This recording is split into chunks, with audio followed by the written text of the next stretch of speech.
good. All right. All right. All right. Welcome to Exploding Heads Horror Movie Podcast, episode 179. Boom. We're on the fly today. We have a time constraint. We have a little bit of a wrenching going on from all ends and everything else, but we're going to still bang out a freaking close to a regular timed show. We'll see how it plays out, but how you feeling, buddy? For sure. I feel good, man. It's funny because we're talking about two 2005 movies tonight, both of which I've actually held both in high regard, one more so than the other. But when we did the slasher show, I included House of Wax on my list. And I don't want to give anything away, but I don't know if it was as high. I'll just put it that way, this view. But that's all I'll say. I'll tickle your nuts a little bit there. Feather dust them a little bit as a teaser. Interesting, because I thought about that as I was watching it, and we'll see what happens with my ratings on both of these movies, as a matter of fact, because they are different than they've been in the past. Wow, okay. Different, not radically different, very small. Matter of fact, I'm making a much ado about literally nothing because it only matters to me. But still, there's still a difference in it. Put it that way. That's what we do on the show. But where I see where House of Wax ranked on my slasher list, no wonder people, every now and then we'll get someone out of the woodwork going like, I can't believe, Christian slasher list or whatever. Not because of Prom Night 4 specifically, although that was the beginning of it. But I can understand it because where House of Wax came in, and it's solid. Don't get me wrong. I know I want to.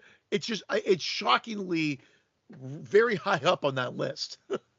You know what it is? As I'm watching it, I was thinking of that last night. Like I said, I was thinking about the slasher list and comparing 2000. And again, we've been talking lately about modern slashers, 90s slashers, and 80s slashers are just always on our mind because that's always going to be the pinnacle for the most part. So it's like, as I'm watching this movie, I'm thinking about the slasher thing, and I'm thinking, well, you know what? This is a pretty good slasher. I could see how it made his list and everything. And as I'm watching it, but I'm like, there is something about rating movies from this time period when you compare them side by side with 80s slashers, which I could understand from the outside looking in saying, oh, that's not even close. But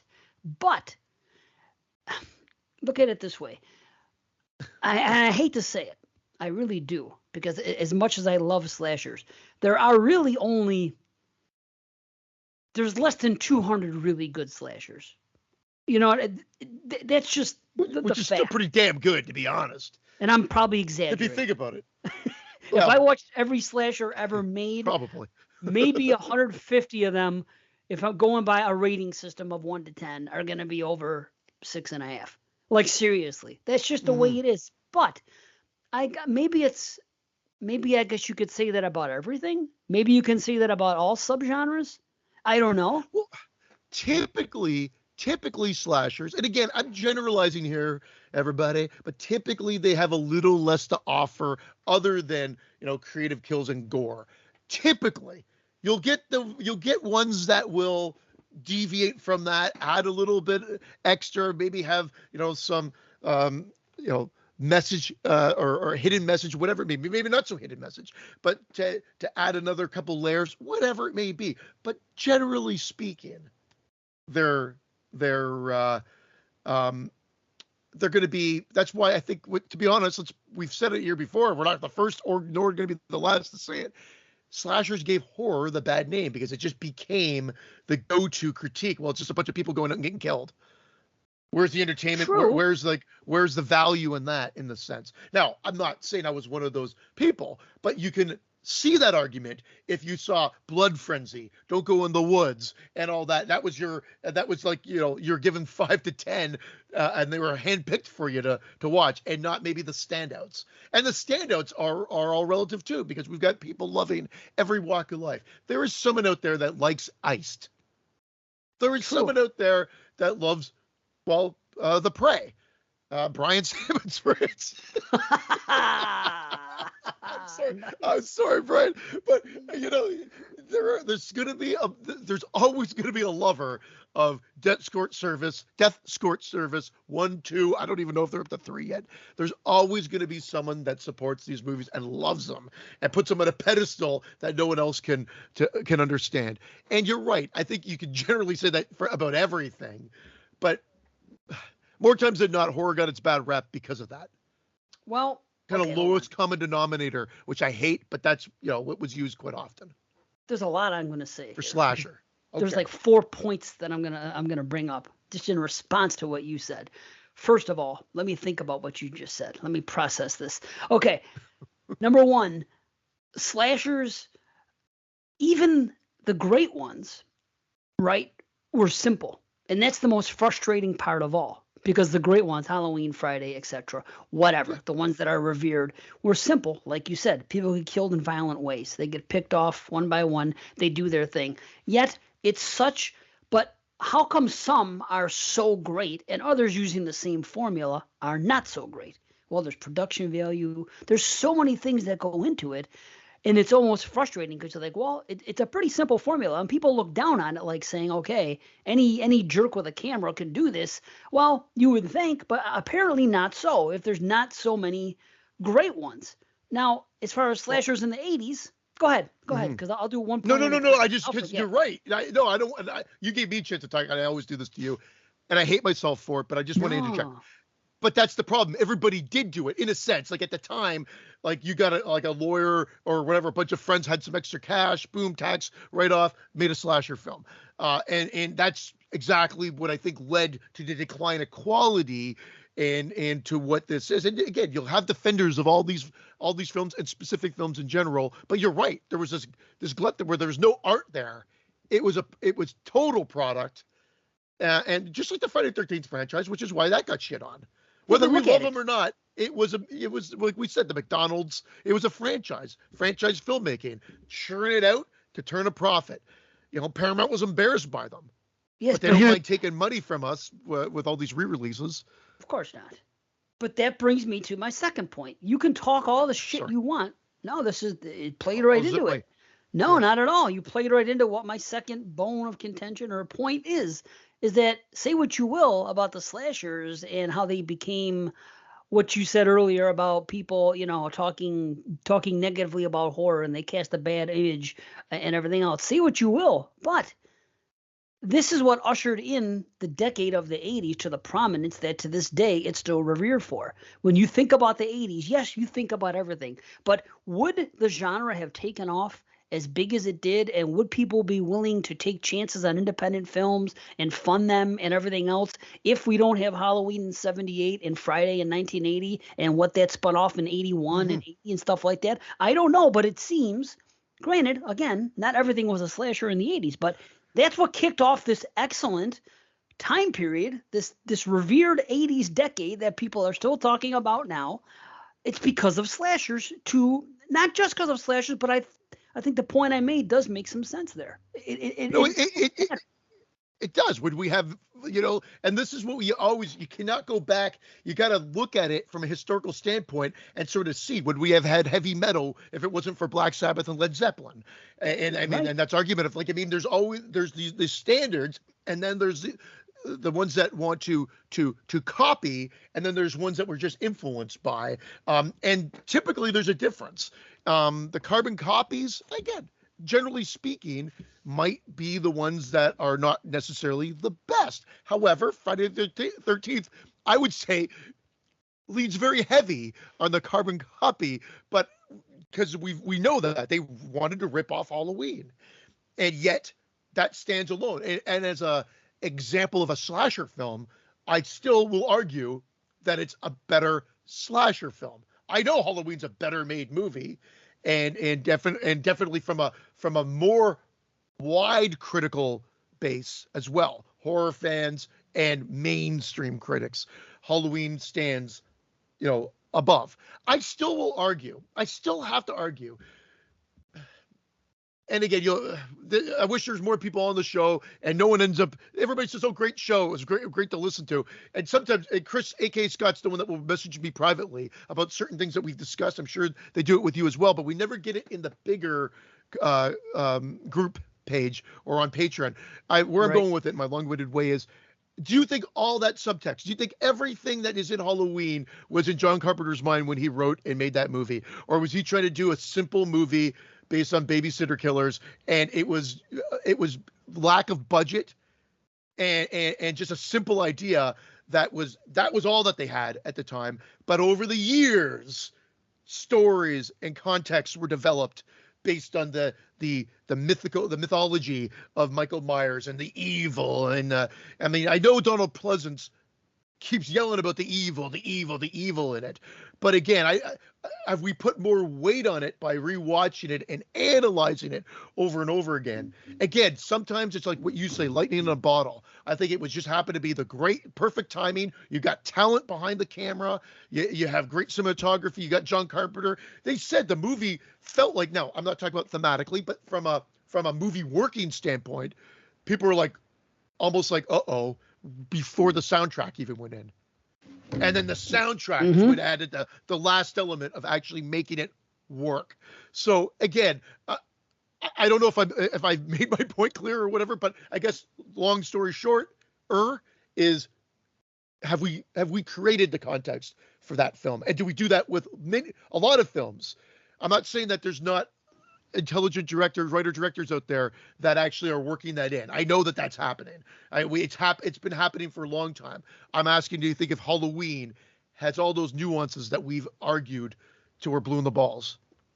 Okay, so you're talking. I'm going to agree with you on. I'm going to phrase it a different way though, but I'm still Probably more meeting your. articulate, but that's fine. No. I don't know about that, but I'm putting it in a different type of category. Almost like when we talk about certain things and the whole best and favorite discussion. You could lump it here, but this and things are subjective, and you have that whole discussion. And I like to look at it from another perspective and say, well, there's best and there's best made, and I think too many people consider that the same thing. And I think that's where the confusion comes in. A better made movie doesn't mean a better movie. Again, that's just the way I'm phrasing it, but it seems like a lot of people like to lump it together. However, what you said about Friday the 13th, I will say this. I think it is the best example of what a slasher in the 80s became known to be. It has all those elements of a perfect slasher, whereas Halloween, what it didn't have the gore. Friday started that. Okay, Friday started showing the brutal killings, and honestly, I mean, you do have kids in peril in Friday that are off into the woods. They're away from people. Where in Halloween, they're Haddonfield. They're on a city block. It's just shitty neighbors not answering the door. Right, exactly. That's just how they played that. Well, this girl can't get any help. It's Halloween. Everyone thinks it's a prank, which is kind of brilliant.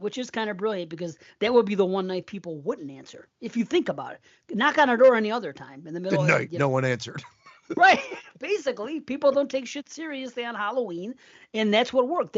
And they use it very well in Trick or Treat as well. When the guy killed the one girl in the street and all that, and everyone just plays off, and you could have a dead body plop somewhere, and they play off. So Halloween did have that going for it. Friday is the perfect example of a slasher. Does it mean it's the perfect slasher? I don't know. That's what I'm saying about phrasing.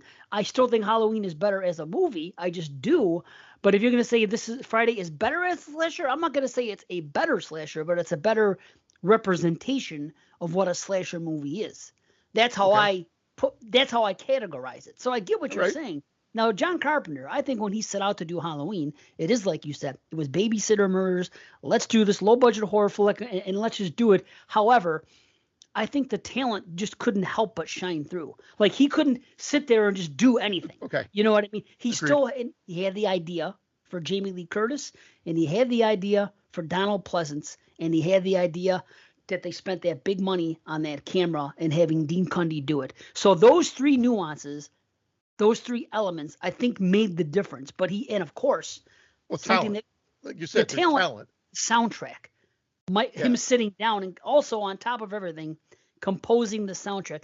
So just because he had the presence of mind to say, I want to take Janet Leigh's daughter a relative unknown and put her here. And I want to have Donald Pleasance, somebody known to carry the film, who can carry his weight as an actor and do this and will fit this role. And I want to get the technical aspects of this camera and Mr. Cundy here, who I know is quite capable. And I'm going to do the soundtrack. So I think him doing those things is what that was his vision. Yes, it was a basic babysitter murder thing, but again, at the end of the day, as you like to say, they want to make money. Let's make this the best we can, even if it's just about babysitters getting killed. Let's make it as good as we can. Like we say, I agree with this. You're an artist. My name is not in this case. I mean, John Carpenter's name is above the credits. He fought for that. He wanted that, but it's his thumbprint, meaning he's not going to want to put his name on just anything. You know, again, Ghosts of Mars, the Ward, push aside. And I'm kidding. Did he put his name on those? There's fans of those movies too. I guarantee there was always John Carpenter's everything. I don't know about the Ward per se, but Ghosts of Mars, which I just watched, but I forgot. But anyway, where I'm going with it is, yes, his thumbprint. But that's what he said. There's talent. These are filmmakers. There's a love of the craft here.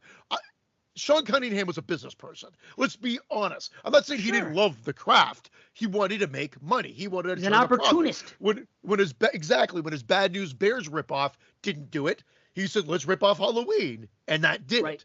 It was a business decision. And that's why I think he got shit on where, again, by a lot of mainstream, because they knew this was a businessman trying to milk something. Like, have you ever, I don't know why my mind jumped right to this one, but Death Wish, the first one, is actually fairly, like, again, depending on where you read some of the criticisms and whatever, is well respected, well liked. People like it. Death Wish 2. That's a canon film, correct? Which is a cult classic, and I think a lot of listeners will like it for the fact it's just sleazy and over the top. And I'm 2, 3, and 4 are just fucking bonkers. Like I haven't just seen them. Those. They're fucking just crazy. I'm not sure if you'll like them, but they're just I've crazy. seen the first. I like the first. It's almost like the First Blood thing with me. I like First Blood more than I like what became of the Rainbow franchise. I have a feeling that I did enjoy Death Wish for what it was. It was almost like it was a murder revenge thing. It was cool. I have a feeling I wouldn't like the others as much. It might be a little too schlocky for me. Just not my cup of tea. And they are, but that's exactly why I like them. They're like almost like, I can't believe, like, they're just exploitive movies, but mainstream, like taking that Grindhouse thing and kind of making it more of a mainstream version and getting away with it. Same director, and you're kind of wondering, at least for the first 2, maybe 3, 2 for sure. And again, it was like kind of like, well, you had this guy who did this movie that was, fairly well received, and now suddenly you have this quote unquote piece of shit. I know I'm taking extremes here of like, what the fuck? Like, this is made to make money, nothing more. It was a business decision. Yep. Fuck this movie. From a mainstream critic standpoint, the great thing about it is we have a fan base that grew up on VHS or now can stream anything that they want at the click of a button. And ultimately, these movies have gained cult followings, and that one's had a cult following for years and years and years. But it's funny because you could take any genre, I guess. Police Academy was, I think often joked as the Friday the 13th of the comedy of the comedy franchise or the comedy genre. It got ridiculous. But once again, the first Police Academy was rated R, the only one to be rated R, and it was a different type of comedy than it became. It's another example. Became like, and then they catered to kids. But I'll tell you one thing about the Police Academy series. There's no one with telekinetic powers that comes to destroy the police squad in the movie. That's true. You're right about that. And no one went to space. Right? Even in Mission to Moscow, no one went to space. So there's something somewhere way scarier. Yeah. But you know what? You're right about the Sean Cunningham. People look at it. People say, oh, who's this guy? He made this movie, and now he's going to be heralded as the great father of the slasher of the 80s and this. And then I think that's why people got so angry. I think that's why critics got angry. I think that's why people in the industry got angry, because these guys, maybe they're being pompous. And speaking of pompous, that's what I listened to I want to say it was the Christine what do you call it, the commentary. And that's why I asked you if Carpenter's name was on Ghost of Mars and the other one, The Ward, because when he was watching when he was watching Christine, he said, "Oh," he goes, "man," he basically was talking negatively about himself, like now he Well, wouldn't do that, and he was thinking, "Oh, John Carpenter's Christine or something." Because how pompous. He goes, "I had to have my this," but like now he looks back on it, but it's as a kid, I marketing. love that. I Me love too, that. but it's Yeah, marketing. I get it. yeah. But now he looks It, back on it and he's like, well, in well, you get time to retrospect, reflect. Yeah. right. He's an older guy. He looks back. He's like, well, maybe I was stroking my ego a little too much. But hey, you're younger too. People do things when they're younger. You don't really fully grow, in my opinion. I can only go by what until I'm in my 40s. There's so many things I still did in my 30s, personality traits that I had that didn't dissipate for the most part until my 40s when I started looking back and saying, okay, you could have handled Yeah. this better. Going forward, try to do this. I'm not saying I don't still slip up because we all do, but I think for me that's what it takes. I think once you reach your 40s, you get to that Personal point. evolution. That's Right? me. I do the Other same people thing might get it by daily. the time they're 30. I don't know. Oh, totally. Oh, Right? no, exactly. Some people get it in the 20s. Some people get it in the 30s. Yeah. I'd say I'm a late bloomer that way. Yeah. But that's okay. We're staying young. But that's fine. good. It means we stay young. It means when we're 80, we're going to be mentally like we're 60. Just thicker. A little thicker up there. But it's fine. It takes time to marinate, to seep through. And then you're like, you know what? I should have handled that differently last week. As long as you learn. You can learn every Yeah. day of your life. As long as you learn and try not to do the same mistakes again and again. And it's still personal growth. You're never really going to get to where you want to be. Let me go back to what I was saying. Two more points about the open. No, this is great. We could do this for an hour. Seriously. So we were talking about the okay, Friday is the perfect example. That's the other thing. Okay. Now, zombies. We could say the same thing about zombie movies as we could say about slashers, but even probably less so. What? Rob Zombie. Rob Zombie, yeah. Zombie's first album was great, and then they got worse after that. His first movie, and then they became parody of. No, I'm just kidding. But the thing about this, zombie movies, you have the beloved Romeros, especially the first three. Then you have a couple others. I'll even throw the Infected in the mix. You got the Infected. You got 28 Days Later. We could probably sit here and name 20, 30 really great zombie infected movies. Mm-hmm. Meanwhile, there's probably been, and if you really want to go to low budget, no budget, probably over 5,000 made. And I don't even think I'm exaggerating when I say this. So take the slasher, right? Let's do a list for Chris A.K. Scott. And start. Yeah, that'll be the day. We got White Zombie. White Zombie. Does that count? Yeah. I don't know. Bela Lugosi, White Zombie. It's in the name, so we'll include it. So you got White Zombie. Is the craziest infected. We're not gonna I'm trying to go in order. Okay, so you have these movies, zombies / infected, whatever you want to categorize them as. It's the same thing. People don't look negative. Well, maybe they do, but it's like maybe because zombies broke into the Walking Dead thing and it became mainstream, people aren't, freaking snubbing that stuff. They're not on that high horse looking at all zombies. That's low grade entertainment. Maybe people see something like The Walking Dead, say, well, it's not so much about the monsters, it's about the human relations here, which obviously is something that Romero did years before, but still. But the thing is this, there's probably more good slashers per at bat than there are zombie movies. And we could probably go down the list of different subgenres of horror and say this. I think that slashers get that reputation because a lot of them happened in the 80s. They're relegated to that time period. And then of course there's the other time with 96 Scream and the post-Scream era. That's what you look at when you see slashers. That takes us to the House of Wax. Looking at this movie saying, you can't even look at this movie.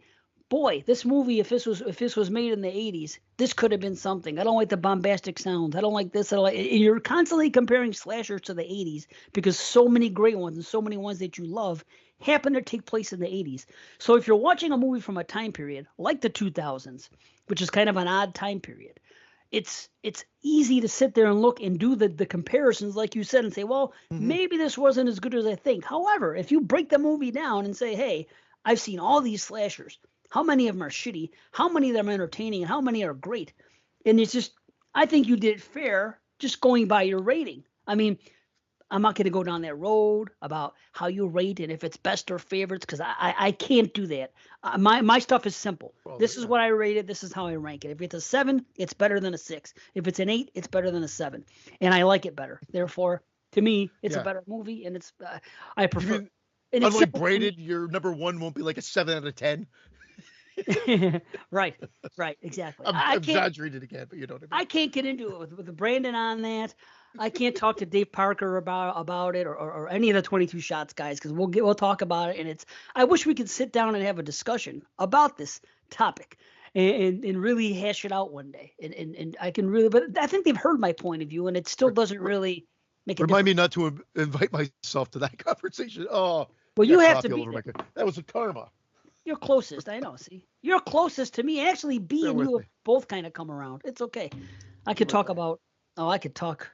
That's fine. I've done solo casts at this point. I could just keep going. No, I got that stuff here. I just don't know where I put it. This guy now he sounds like he's in freaking his neighbor's bathroom over there. Oh, help me out with the shower head over here, everybody, and oh, come over here. Yeah, we got you. So so if you really break it down and all these sub genres, I can't talk. Vampire, this, that, monster, whatever you want to call it. Look at haunted house movies. How many good freaking haunted house movies are there? Like seriously, how many hauntings? There are so many haunting movies about ghost and paranormal shit going on in a house. How many are really great? I bet it's the same thing as slashers. There's probably less than 100. So honestly, when I think about it, slasher may be one of the stronger subgenres because it just go through everything you could think of. And again, just like I've said several times, that found footage is the modern day slasher, made on the cheap. Most of them aren't very good, but some of them are great when done right. And it just comes down to it. And people look at that and they snub their nose. Well, this movie was made for $1,000, kind of like how a movie could have been made in the '80s on the cheap for a slasher. It's the same damn thing. There's a lot of bad ones, but there's a lot of good ones. But people like to focus on, and I understand why, Yeah. because there's a lot more bad ones that come out than good ones, like these Amityvilles. People like the Amityville franchise as a whole, even though I disagree, because when we did Summer Sausage last year, I ended up taking a decent amount away from the Amityville franchise up until that one point. I go, these movies aren't as Yeah. bad. I think Crazy. maybe I don't know. All I can do is watch a movie and tell you my honest the way I rate it when it's over. I'm like, okay, not bad. This and this. So anyway, but now it's a whole other. I'm going to ask you this question. Sure. Yesterday, we're talking in the 1980 chat with the 22 shots folks, and JP is at a convention, and he sees Jacko. Pride. Jacko, okay. Yeah. Jacko is on a freaking it's being sold at a table. You know what I mean? At a convention. It's $30 for the Blu-ray for Jacko. Okay. Now, later on, he ends up not buying it. He offers it to Parker, who I think he says $30 is too much. And I said, well, I think $10 is probably the limit for Jacko. But whatever, that's just my opinion. So be it. Yeah. Then you know what he ends up buying?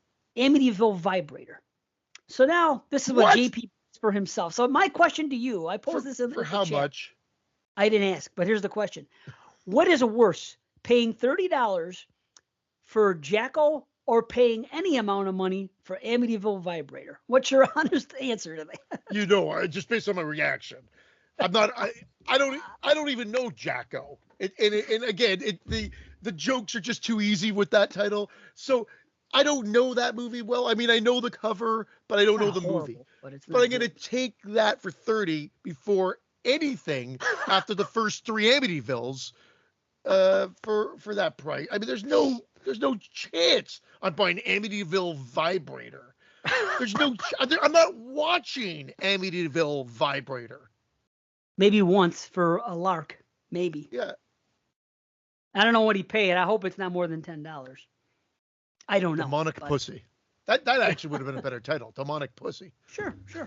I could buy that. Yeah. So Amityville Vibrator. At this point, people are going to check it out just for that stupid title alone, and that's there you go. That's why JP's one people of 'em. suck. He didn't even just check it out. He bought it.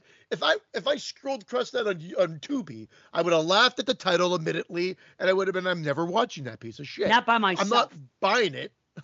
No, if I saw it on my Emby, which might come up because they do have some random Amityville's there. If I saw that, I had my friends over on a Friday, I might say, hey, let's see what this Amityville vibrator is about. Hopefully it's like an hour and 11 minutes long, and you just get on there and you get some kicks. As a matter of fact, let me look it up because I am curious now. But my fourth See? point actually It ties worked. in. My fourth point about all this, actually, it worked, yeah. It actually ties in to everything we've said before and now. And I've said this several times, and it's just the truth. For every toilet seat, there's an ass. It's simple as that. It doesn't Very matter. true. Every piece of shit is going to have somebody who has an interest in it. That's just the way it is. Good for the people that make a bunch of pieces of shits that people want to see it for whatever reason. It is what it is. Some people just want to say, hey, I want to see every sleaze, this, that, I like them. That's fine. Again, it's like, what did we say? We always like to say, to each their own.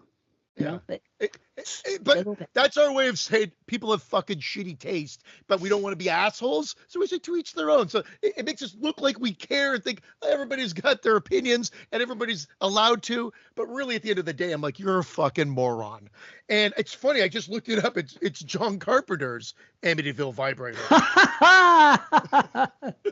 It's like Stephen Kang's Sharks of the Corn. Did you ever see it that says that on that cover? No. They put Stephen Kang on there. It's a fake director or fake, of course. It's Yeah. you know what I mean. But yeah, but look, there get Amityville vibrator. I was right. It's only an hour and 3 minutes. Who the hell is that? Is that the vibrator? It looks like that a dummy. mustache is worse than the one in Sleepaway Camp. It's a dummy. It's a freaking a marionette or a dummy. Why would he do an Amityville vibrator? I want to see I want to see the huge demonic black vibrator. Is that better? A half naked girl? Not really. It's not really better. Two tatted up chicks. Okay, let's see what else. Oh, God. One guy that has a shirt that says, how did they know the cast was going to have tattoos? How did they know that the cast was going to be decked out in tattoos? Well, because everybody born after a certain time period now has to have tattoos by law. By law, and their life story. Yeah, you fucked up. You fucked up. Here's a girl. She's got a little blood on her face. Probably catch up. Sorry, everybody has a tattoo. Oh, I teach their own. Here's the deal. Yeah. I decided. Yeah. To each their own. Exactly. I decided if it would have been the 70s or the 80s and I was older, like tattoos in the 70s and 80s were badass. Like, seriously. Only fucking badass people had tattoos. It was cool. Right? Not grandmothers like now. But it's like. Now you have JP. I don't know if he has tats. Probably he's that generation. Wouldn't doubt it. I don't know, but to teach their own. So the thing is this though, like when I went to Woodstock. I went to Woodstock when I was young, whatever it was, 99? And I remember walking around Woodstock, and I was a little bit older than the others. I was in my 20s, and of course there's still teens there and shit like that.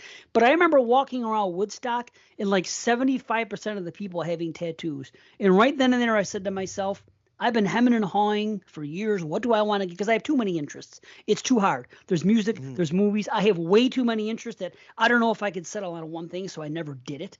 And plus, I never wanted to spend the money because I never have extra money. So that's another thing. Maybe if I fucking hit the lottery or something, here's the tattoo. But I mean, I remember being there and walking around. Everybody's half naked because it's hot as fuck. You're the first person to ever say, maybe if I win the lottery, here's a tattoo. I guarantee no one in the history of civilization has said, I just won the lottery, off to the tattoo parlor I go. That's how broke I am all the time. I never have extra money. I don't know how much tattoos are. I figure at least $100. You know? Pay off some debts, maybe buy a new car. Yeah, and then get a tattoo. To the tattoo parlor. Yes. I like to masturbate, so I'm going to get a picture of myself masturbating on my left arm. So Woodstock. Everybody's walking around half naked, right? Because it's real hot and everything else, and people get fucking, straight up naked at those shows. So, because shit was crazy. But it's the 90s, and everything's going on and hopping and everything else. And 75% of the people have tattoos. I remember that day making the decision to myself, thinking to myself, well, this is a big fucking bandwagon thing. Fuck this shit. I will never get a tattoo. I never got a piercing or a tattoo. Now, again, if I was older and I came up more in the 70s, in the early 80s. Or won the lottery. Badass. Well, I'm saying back then they were badass. True. Now everybody has them. They're not cool anymore. They're fucking a lot of nerds have them. Mainstream. Nerds. Yeah. I'm part nerd myself. So be it. Nerds. Fireball, fireball, fireball. Fireball, fireball. How about that scene though? He goes like this. He's about And he to, turns. he makes the conscious decision to Yeah. turn his head and then blow it at that curtain.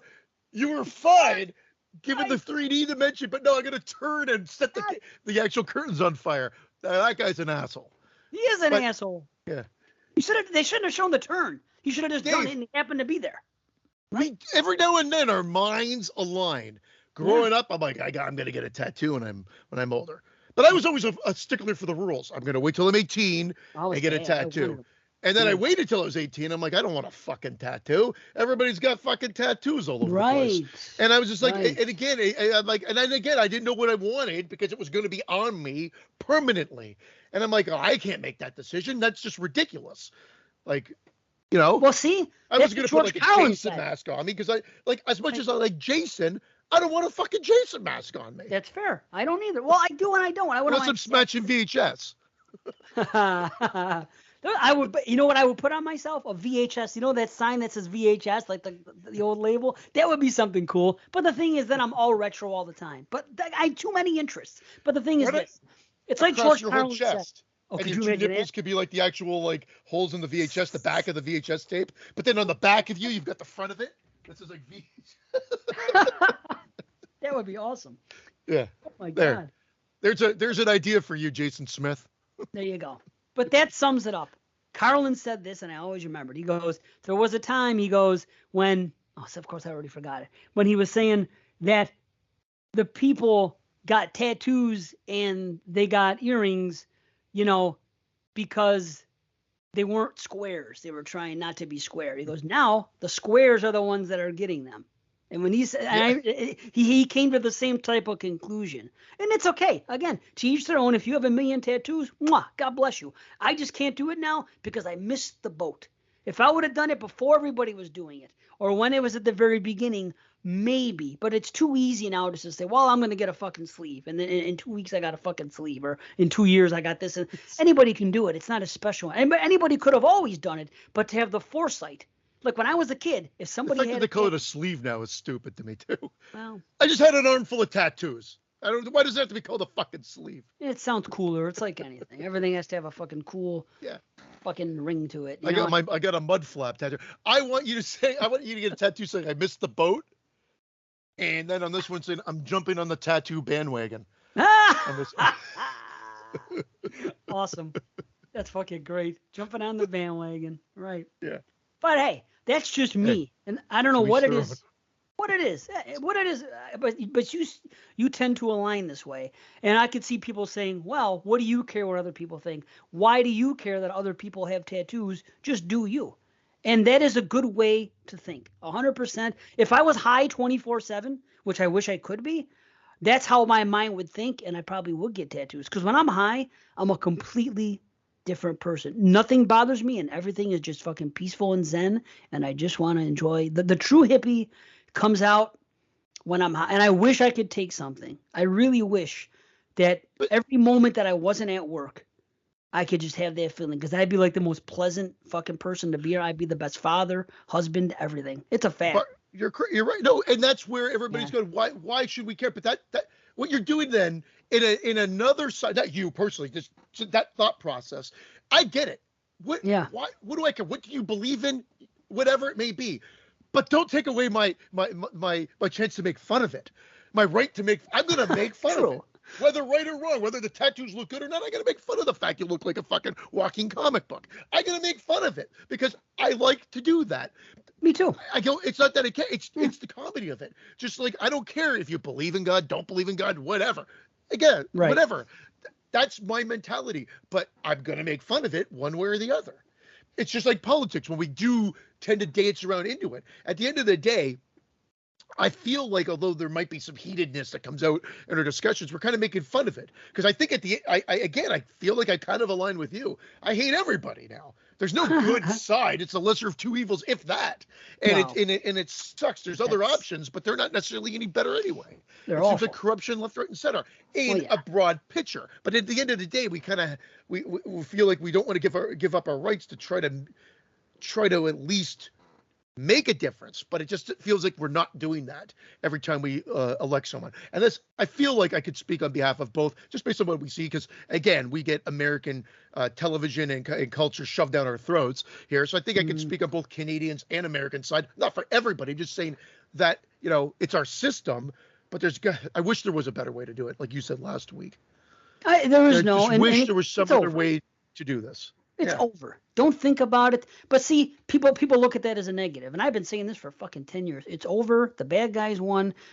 And now you could say that, boy, this guy's awfully negative. See, when I'm saying that, but hold on. There is a B to that A. A, I'm saying it's over. Forget about it. Don't think about it. The B side is this. After that, B, what's that? Semicolon? Not semi, whatever the thing is, B. And then after it is, so just shut your mind off and enjoy the little life you have on this planet, your short life. Surround yourself with people that don't stress you out and enjoy it, and don't think about those things. I'm not saying, oh man, we're fucked. Life sucks because of it. Yeah. To a degree. Or you're not storming. You're not storming. Right. And I'm not saying the Capitol. You know what? I know that because that's been in recent news again. But I mean, it's like, but that doesn't solve anything. That's the funniest part of the whole thing. Revolt. Yeah. The only thing that's ever going to solve anything is revolt or boycott, and nobody has and the thing is, no one's going to come together because divide and conquer has ultimately worked. It was the plan by the man put in years ago, and now we're way too far divided for anyone to come together for any cause. There could be one cause that said, hey, if you do this. Honestly, I don't believe there's one cause. Someone could even say, if we all come together and sign this thing, world peace will 100% happen. If people still would not come together and sign it. Absolutely not. The only way to do this, I propose another civil war for you guys. You guys have to be included because you guys are some of the loudmouth eating popcorn. Dude, some of the biggest fucking snowflakes I know live in Canada. And they're fucking always talking about them. And again, I know this because I used to be on Facebook and I knew some of these people. And when I say the word snowflake, it isn't because I don't like the left. I don't like the right either. They're fucking extremists. I got names for everybody. Snowflakes just seem to be the biggest bad guys presently now. That's all. I just go by whatever's making me angrier at the time. And it happens to be now. So be it. But I don't like any of them, any side. You guys. It's been coming out a lot more. I know you don't. And it's been coming out a lot more now that it used to be, and again, there was no radical anything. It just used to be the right. And that used to be like, well, again, not if you were a Republican, but the bad guys or something like that. Like that, they were the ones that always seemed to want to shove an agenda. Oh, I vilified them. Whatever. Now it is the left or the extreme left or whatever, the radical, whatever. Everything's extreme, radical, whatever. It's not just, because it can't just be left or right anymore. That's just too easy. It's always going to be. It's got to be Uber. So Uber Jason. There's not even Democrats and Republicans anymore. Like regular old school ones, the ones that used to be around. Like now you have to, if you're on this side, not only do you have to be this, you can't believe in this, you can't have this, you can't have this, you can't agree. Like everyone they have to check every single box to be on one side now. Once upon a time, both sides, they voted Republican or they voted Democrat, but they still had, you know what I mean? They were still on the fence about certain things and still could share opinions. And now everything's very, very extreme. Like you could just think, it's almost like you could take a list and say, okay, let's talk about the left and let's talk about the right. I'm not even talking about Republicans and Democrats because that's not what they are anymore. And say, hear this. Okay, put this box here and put like 10 boxes on each side. Check, check, check, check. That's you. That's definitely you. You could take every one of them on each side and they all feel the same way about. Why are we talking about this? We're not supposed to. I'm sorry. I know. No, but again, real life horror. But it's a frustrating because you saw the evolution of that too. Yeah, just like the slasher film. Hey, there's no comparison whatsoever, but I'm just throwing that in there so that we don't get like destroyed in the comments later. The reality is that remember back in the day, you might have had 1-2 neighbors that put out the political signs when election time came. Maybe most people never talked about it. Right. Now they have it tattooed on their forehead. Call back to tattoos, you fucking morons. Anyway, let's get right, tattoos. 2014. Right. I don't think it'll be Biden because he probably won't be alive. But I 2014, he said. Imagine that. We're going back in time. Back in time. But it was dead. They just gave him they reanimated him with that the Jeffrey Combs special. We just interject a little horror reference here and there, and everybody's like, "Ah, fuck, we gotta give them a pass. They can talk about whatever as long as there's a little, jism of horror here and there Well, throughout the conversation." it's real life horror. It's real life horror. Yeah. Speaking of real life horror, this works out perfectly. So, Eric Webster sent me something yesterday, and I have got. Oh, he sent it to me too, and I'm like, no, not telling Dave. So you know. Tell him. I thought he should have just sent it to me and saved it. Son of a bitch. So I could have. Well, Tim Hortons has done it. They've done it. This coffee company's been spying on customers with its app, according to the Canadian government. Once again, Canada, and I've said this before, they are quietly conservative. They act like they're, like I just said, all these snowflakes are in Canada. They act like they're so fucking liberal, but they keep doing their government keeps acting very conservative. Well, this isn't the government, but it's still a fucking corporation, although they are owned by Burger King now. So I don't know if that makes a difference or not. Is Burger King also spying on its people? I think it's just Tim's that are doing it. What are they spying? Hey, this time, guess what, guys? He orders a Whopper and cheese every day. Today he ordered it without cheese. Like, who the fuck is looking at this fucking data? It's sensitive. Like, data's key. Data's key. It's sensitive information. It's location. Who gives a fuck? All apps were doing this 2 years ago until they put that new, or a year ago even. I think it was a year when they put that new provision. Apple put it into play to make sure if apps are tracking, you could stop it, or you have that power. But you but I didn't know the Tim Hortons one was doing it. Sorry, so continue. It says no, not at all. No, it says Tim Hortons was able to collect data on its customers' locations as often as every few minutes. So everywhere you're going, if you have this fucking app, they know where you're at if they want to find out. Why, I don't know. That's what it said. Like, he's here. What can he be doing? He's here. I can't believe it just did that on camera. But you missed it because you weren't even looking at me. I know. I saw it out of the corner of my eye.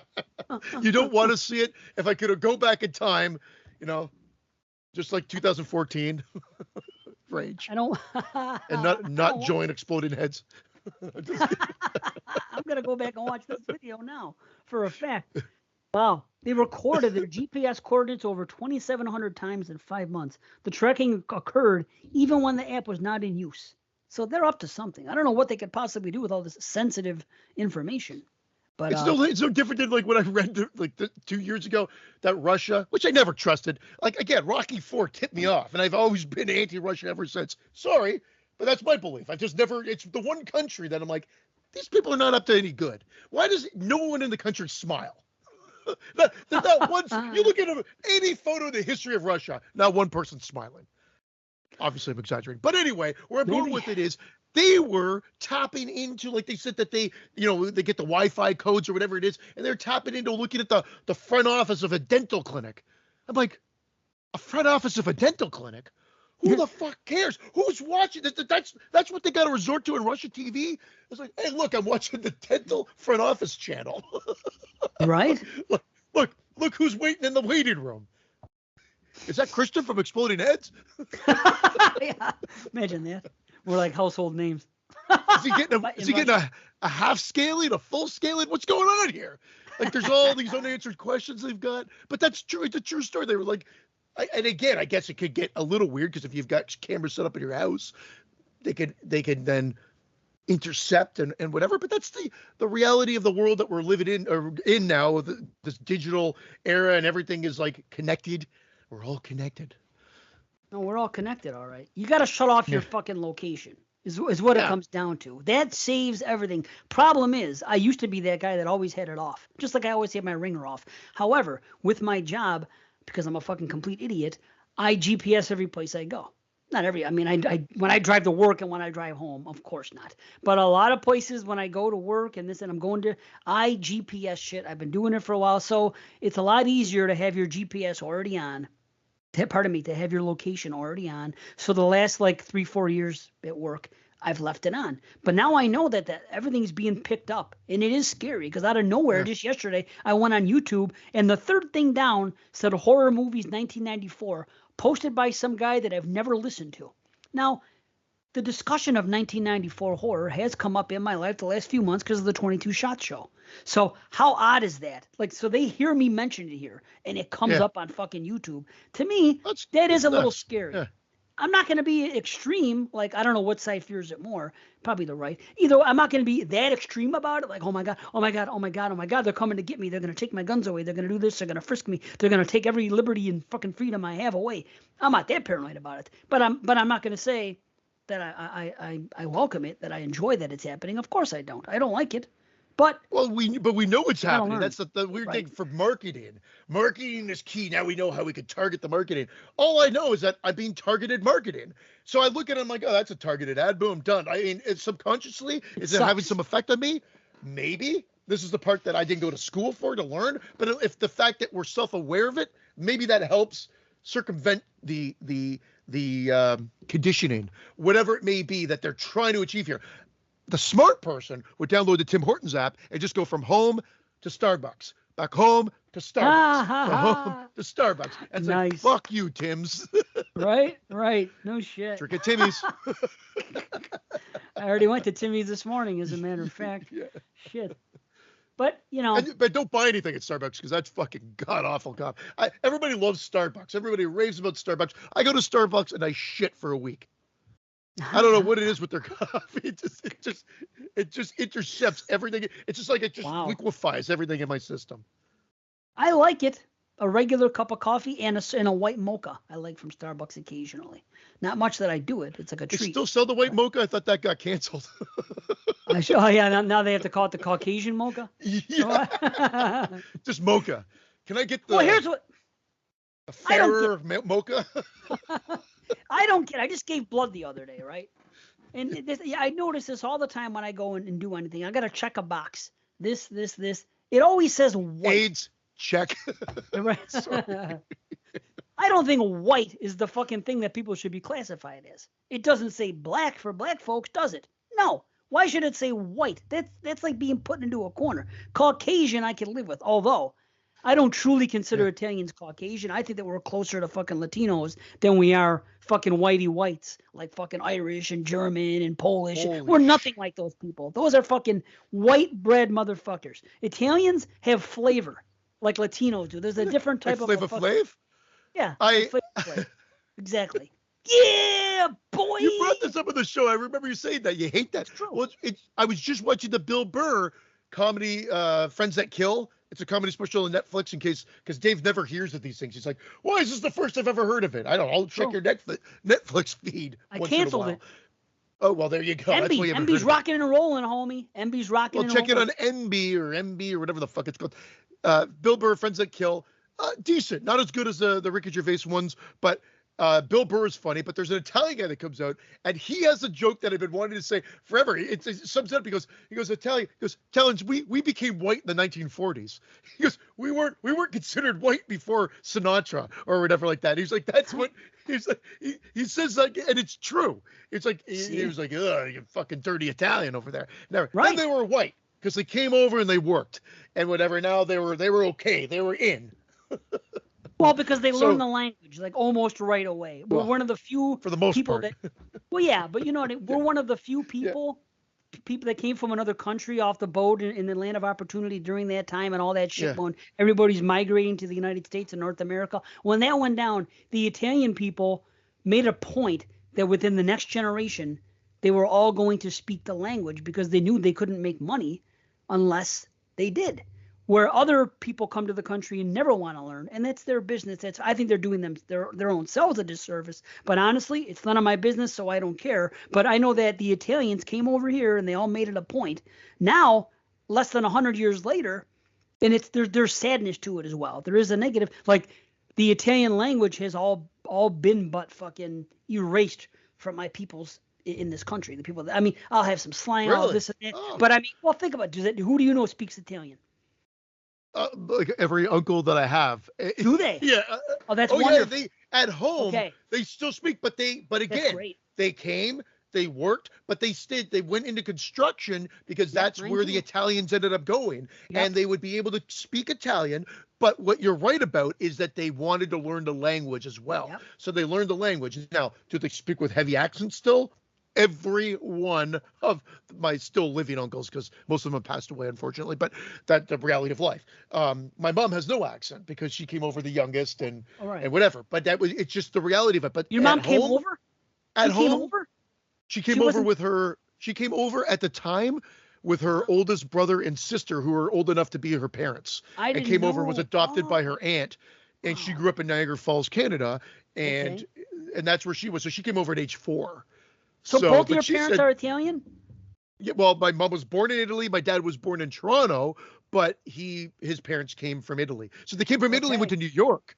So they came to New York. You know, the Okay. the old joke, Tony to New York. Yeah. That's why every Italian's called Tony. And Yeah. then they came to New York, but they decided not to stay. And so I could have been American Right. or I half could have been American. a But contender. they stayed there for a bit. I don't know the full story. I'd have to ask my one remaining aunt on my dad's side, because my dad's long gone. And again, I don't retain. I've been so bad. My wife has retained more of my family history than I have. It's just the way my mind works. You know, Right. I always think I'm going to be able to hear the story over and over again, and now, and of course, you don't. You're not able to, because he's gone. But anyway, so then the family moved, and then they came to Toronto. So they crossed over into Canada and came to Toronto. And that's the and my mom in Niagara Falls, and that's they met in Toronto when my mom was And at university. and So, but that's cool though, because you have people that have preserved the language in your family. Where in my oh yeah, family, that's why that's I I mean, feel like they so know it. okay. My father knows more and my uncles know more, but they're 84, 89. They're up there. They're not going to be on the planet a whole lot longer. So they're there. I know words that I use. I know slang. I know this. I know a couple. I talk about certain things. There's probably less than 100 Italian words that I know. I can't speak a sentence in Wow, Italian. I can tell you that. Okay, but I know a few people that wow, speak it. But aside from yeah. that, I don't know. I only know that people that I know, like between you know anybody under the age of 70, for the most part, they are not really fluent in it where they can converse, is what I'm saying. But it's Oh, different. I don't know. I know fungul. You know, like that's it. Like I know Oh, as much Italian as you. You probably know more Italian than I do.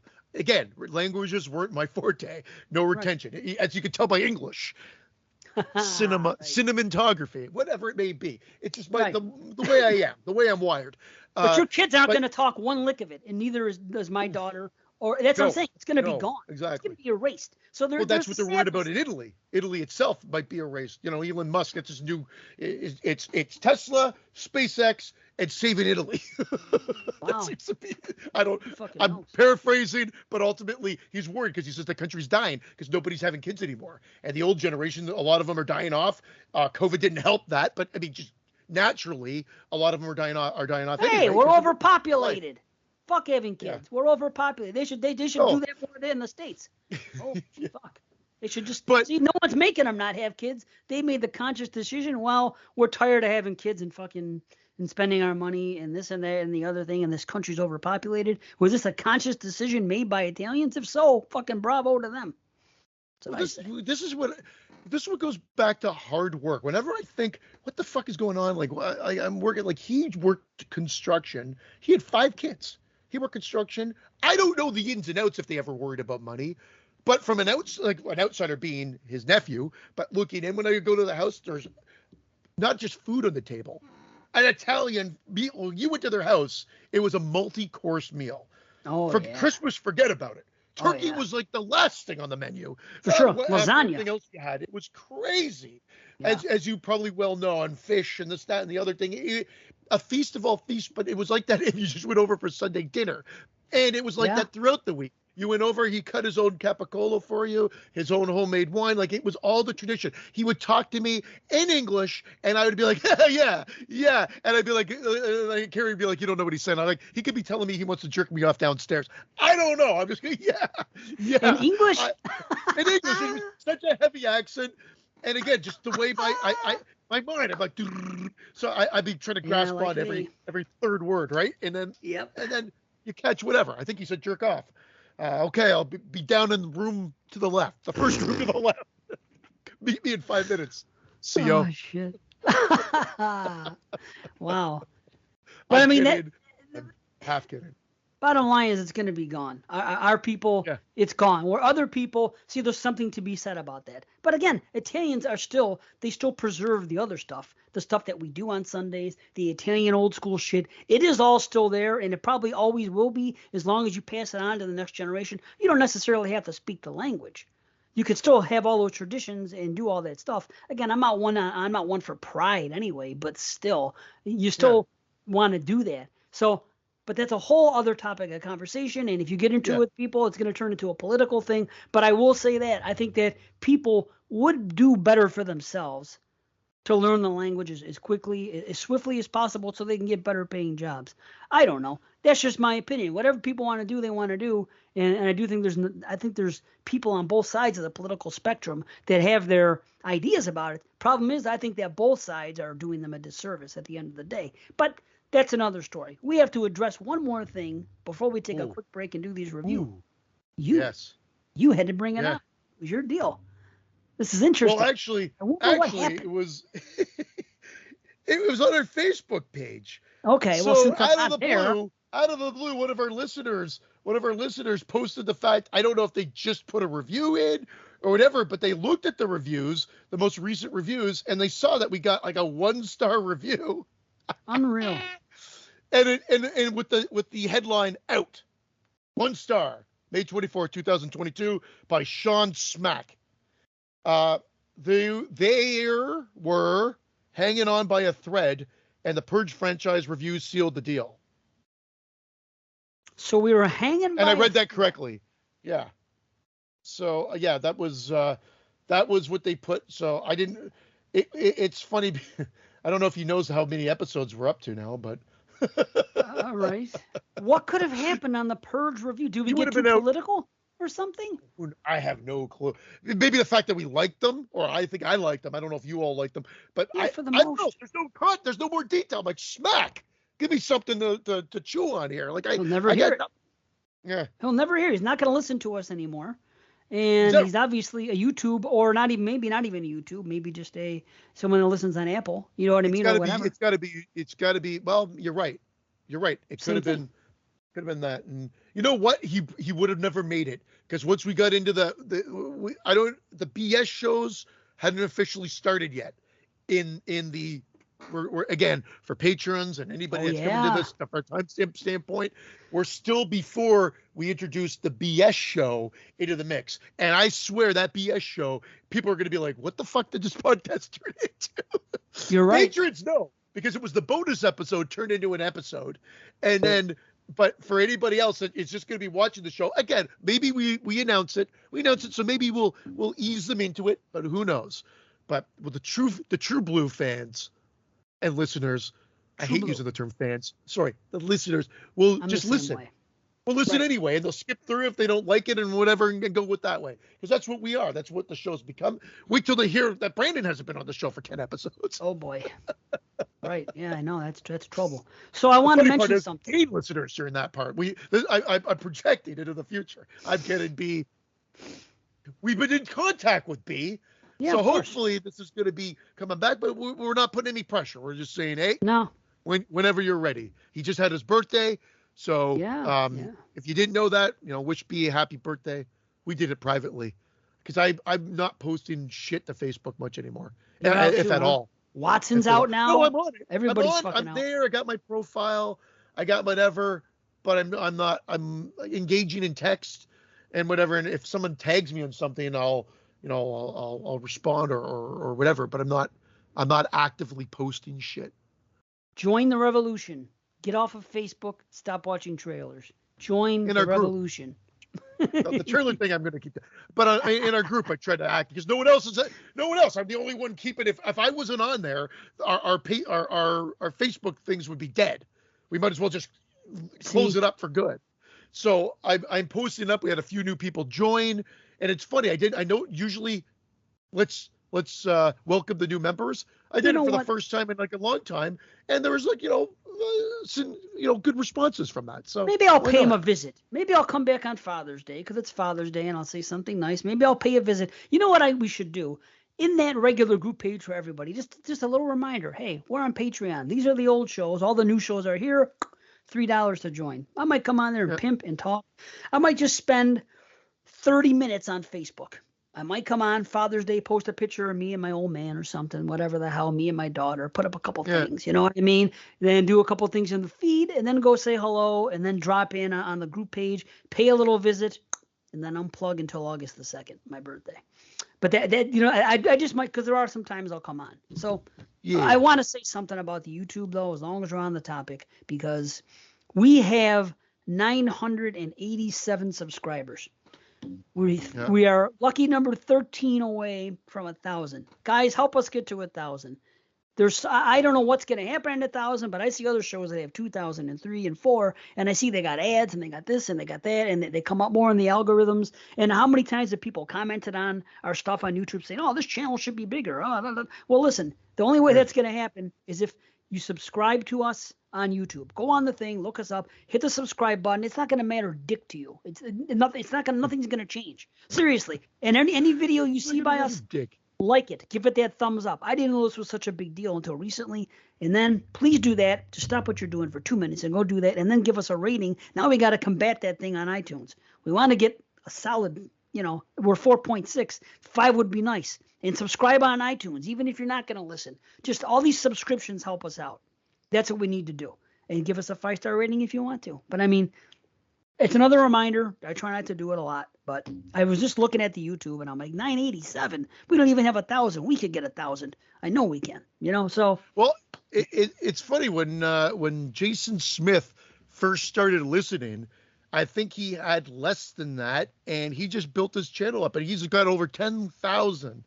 Well over 10,000 subscribers now. Well, he probably puts out 3 videos a week or 4 or more. I don't know. He puts out a lot of content. I subscribe. And again, and I hate using the term content, but I guess that's the way to describe it, because that's that's what everybody calls it, like influencers. I don't know what else to call it, but I just hate the term, like, oh, you got to have the content.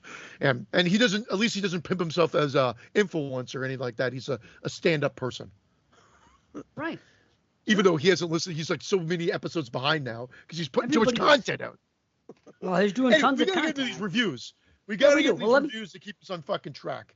We're gonna do it. All right, let's take a quick break, a 2, come back, do them. We're still on good pace. We're good. So we'll see you guys in just a second. Okay, cool. Perfecto. All right, let me stop. 2005, coming at you live.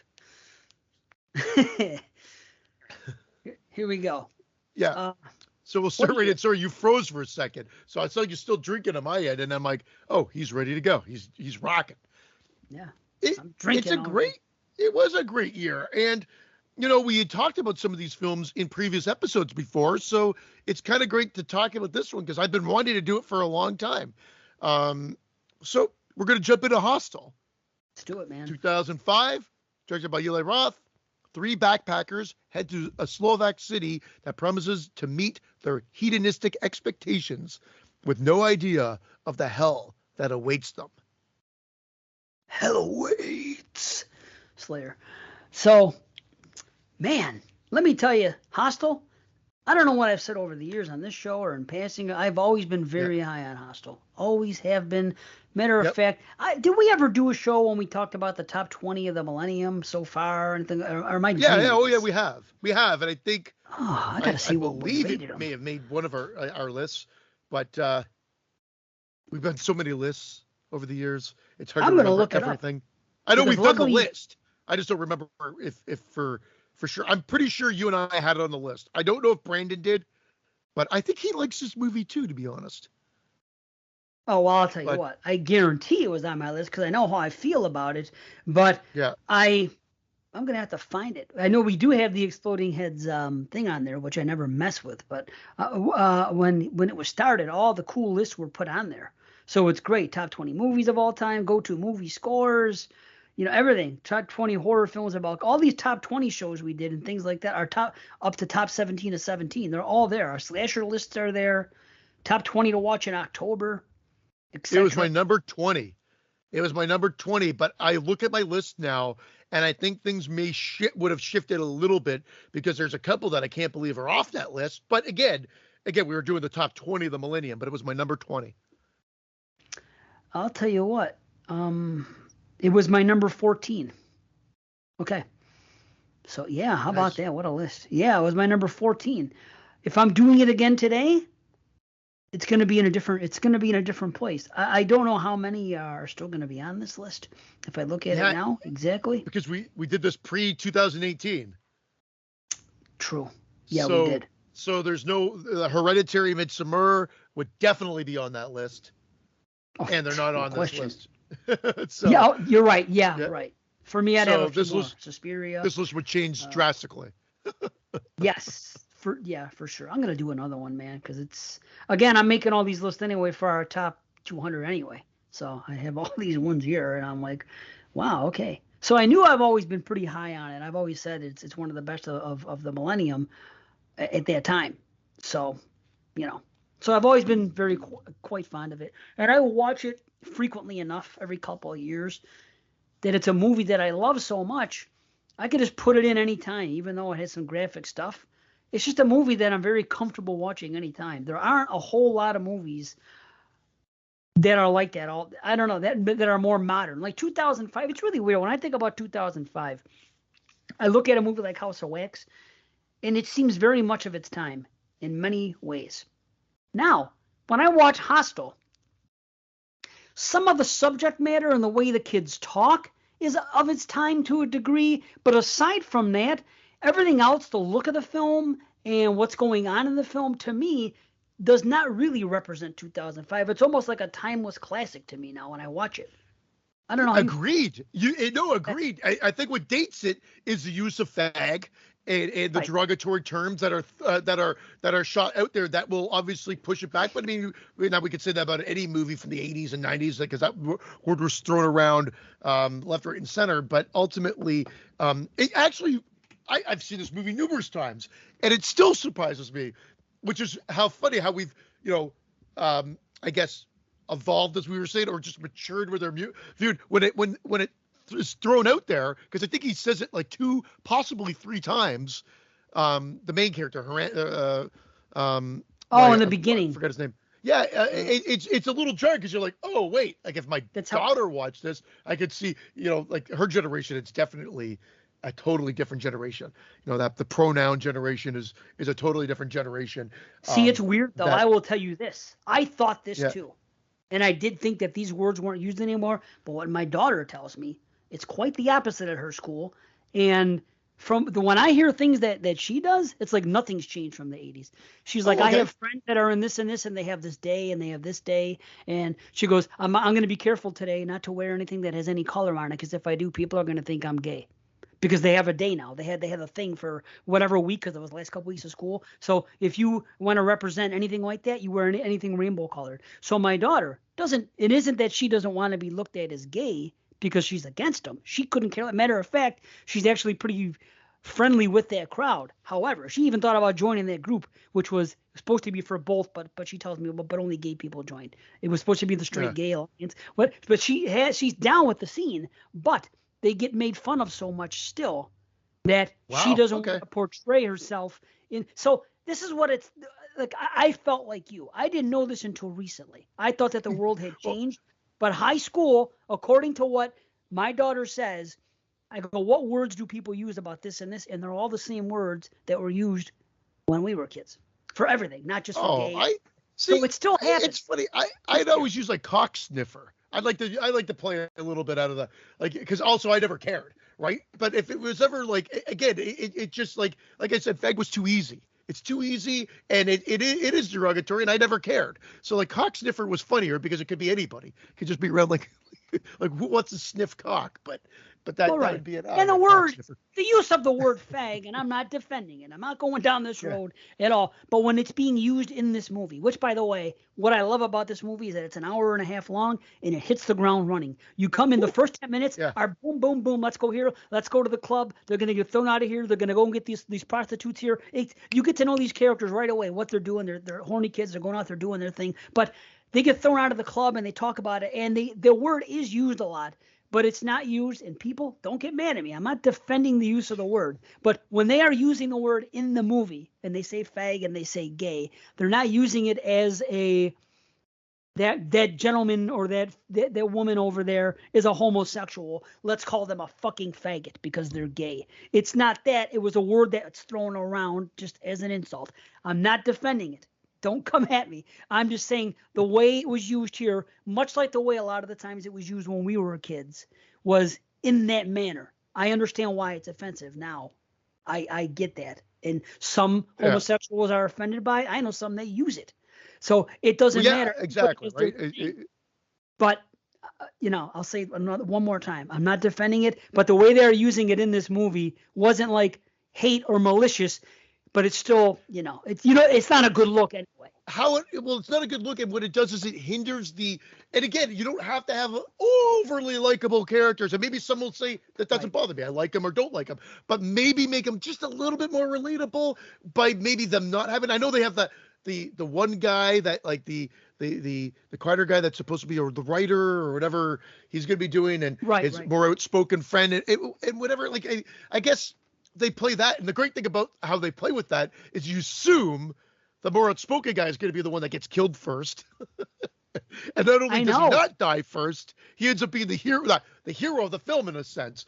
And this movie was although Saw may have started it, again, your favorite term, this is the movie that really hit that torture porn label. But the funny part of it is it's still not as much on screen. There's on screen there, but it's more sound effects and reactions and whatever that you see here. So there is on screen, and a lot of that's reserved for that eyeball scene at the end, which is more of a homage to like a Lucio Fulci than anything torture porn related.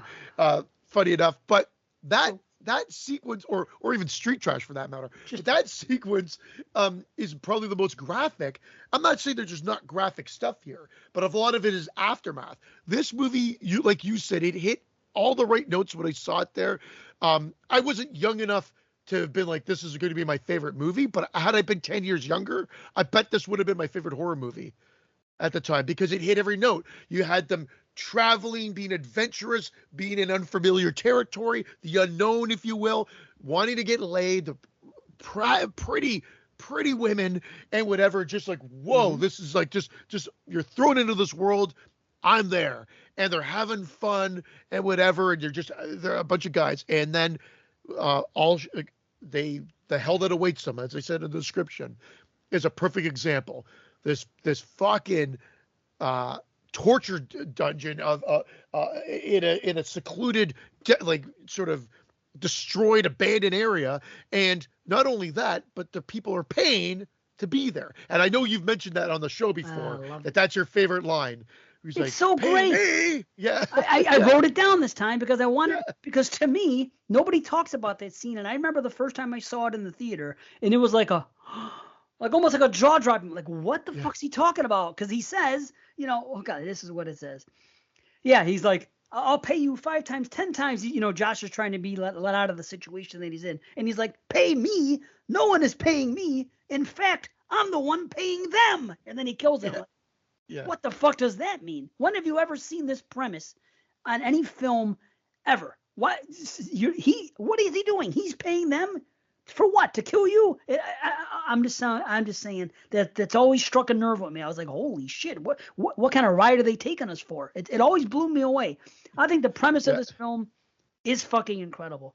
I really do. Looking back on it now, even in 2005 when it first came out, I remember I was living in Vegas, and my brother came to visit me. And I remember telling him, it just come out on Blu or DVD at the time, whatever. And I said, this is the movie. I go, this is the best new movie that's out right now. And this was after Devil's Rejects, I think. And to look back on it, you have Devil's Rejects. You have, now at the time, I didn't love it as much as I do now, but I'm talking about The Descent. The Descent is another one.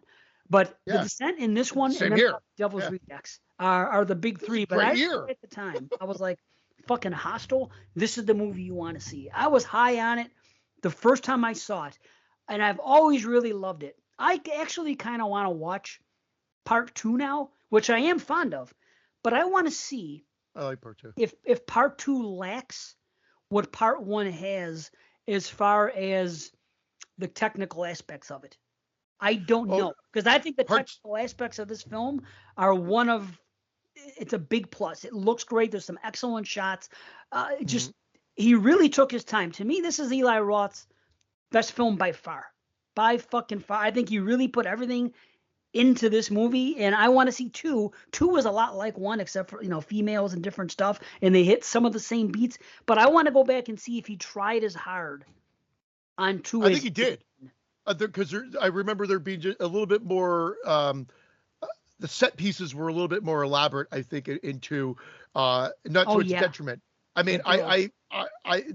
the cast is great. I like the, Hmm. the plot twist at the end. I like the switcheroo because he did do the guys here, and it could be viewed as sexist depending on your mentality and how you look at it and the way that they're talking and what they're Yeah, going but out guys for. get killed. Um, Who gets killed? so Guys. I again I know, so they get punished again for it as well. So it's whoops, sorry, wouldn't be me if I didn't hit the damn mic. Yeah. And it's the way it's the way it is, and that's what this movie is. But the sequel reverses it. But they also have that subplot with the two guys that are going to do it, and the one that's hesitant, and the one that can't wait, and then and how Right. the and their situation there. I mean, it does give a little bit more background to the corporation, a little bit more, maybe Yeah, I kind love of give a that. face to it as well, as opposed to it being a little bit more ominous in this one, which I think works for the first movie, and I think you needed to do something a little bit more for the second one I agree. to elevate it a bit more or to differentiate it a bit more. But as a standalone, getting back to this one, I love the inclusion of the kids, the factor of the kids, and what you need to do there and how they use that in the story. I do know they wedge again for character development. They wedge that story in of he witnessed the kid drowning I and he wish he figured. could do more. So why he needs to go back to help that woman screaming. It is a little bit of a leap of that's the one thing in the movie is his heroic turn, because you're in that hell and you're hearing people scream. He can't different. Maybe he just hears that it's a woman and he's like, I gotta help that person. I don't know if he knows it's that girl that he was supposed to Right. travel with Kinda. that Yeah. morning, but it's like he's out the door ready to get going and he hears some screaming. There's been screaming the whole time he's been in there. So that's my only quibble. I mean, I do like it. I do like how that all plays out and how they leave and go and what happens with her when she sees her reflection and says, "Well, this is fucked," and it just throws herself in Ugh. front of that train. And that scene allows a distraction for him to get away as well. So I think it was orchestrated well in that regard of why it all played out. But just the hell, the poster art that they use for this movie. Go look at some of the additional posters because you've got the main one there, but there's one that looks like it's a ripoff of Maniac almost, where like he's holding the severed head and standing there. There's ones Yeah. where it's just the instruments of evil or Hmm. of death. There's one where the mask An and like there's instrument of all these evil. different instrument of evil. Uh, all these different poster arts, and I think they had fun with that, and I love that aspect of it too. That he marketed it Yeah. really well. But yes, this is literally people strapped to chairs getting tortured. So yes, I can understand why that term came in based on now having Saw and Saw 2 about to come out, I guess, at that time frame. And they're like, what are we seeing here? What's this new trend? Because it was slasher movies and now it's this. And torture porn became the new buzzword.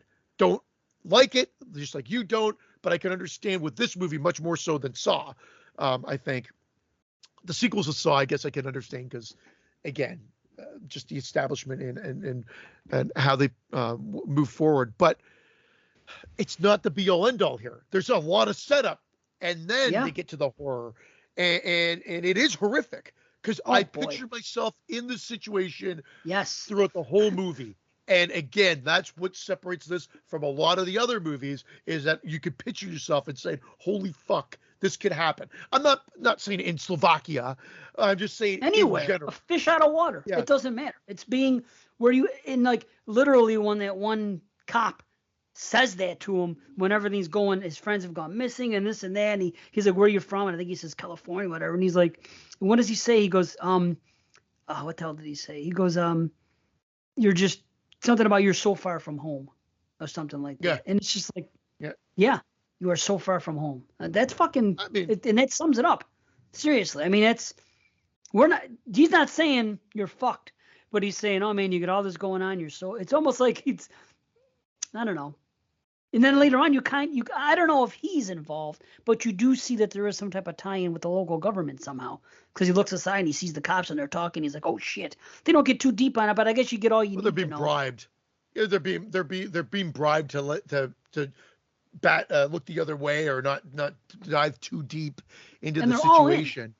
The Yeah. hotel, the hostel is in on it. The people that work at the hostel are in Well, on it. I'll tell you it what's feels like creepy. almost like the townspeople are in it on it almost because you get like that guy wandering an oldie's jacket.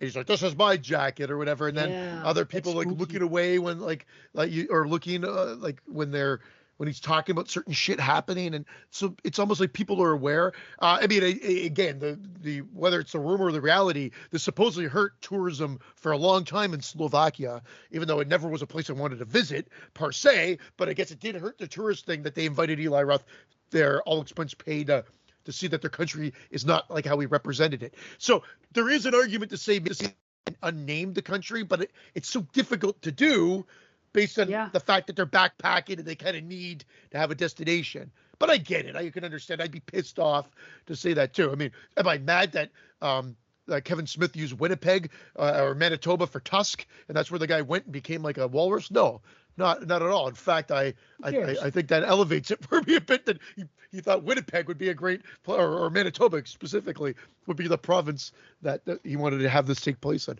But ultimately, Right. yeah, again, it didn't hurt tourism. I don't think in Manitoba, that's for sure.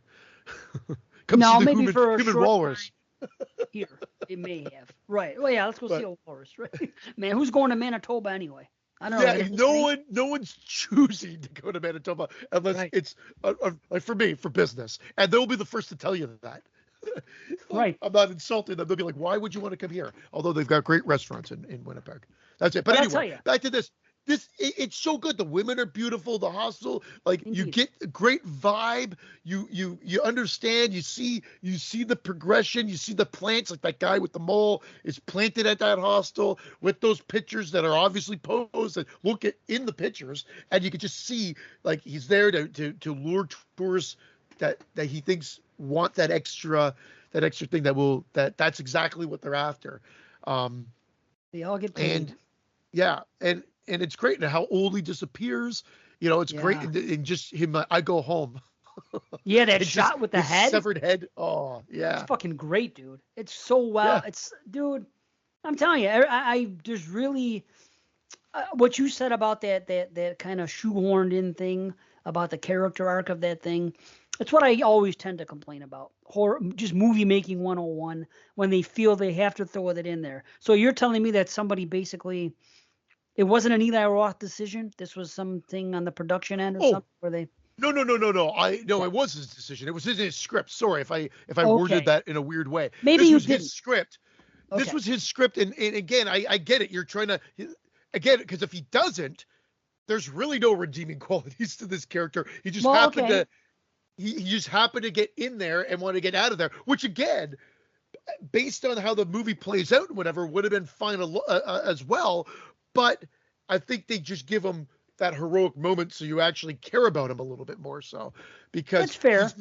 he's not put in the best of light for No. everybody. You'll have a certain core group that will be like, "Oh, this guy's awesome" or whatever. But for the general mainstream, they don't make True. him the most necessarily the most likable. So the fact that he's put in his hell, you want him to get out because you don't want to see people die. They're nice enough that you don't want to have them die. Yeah. But Oh, yeah. ultimately, He's the least likable of the three of yeah, Josh Lee and Paxton. Paxton's the least likable. yeah, I get that. I will say what they had in the beginning was a great situation when they were in there. What was it, Amsterdam?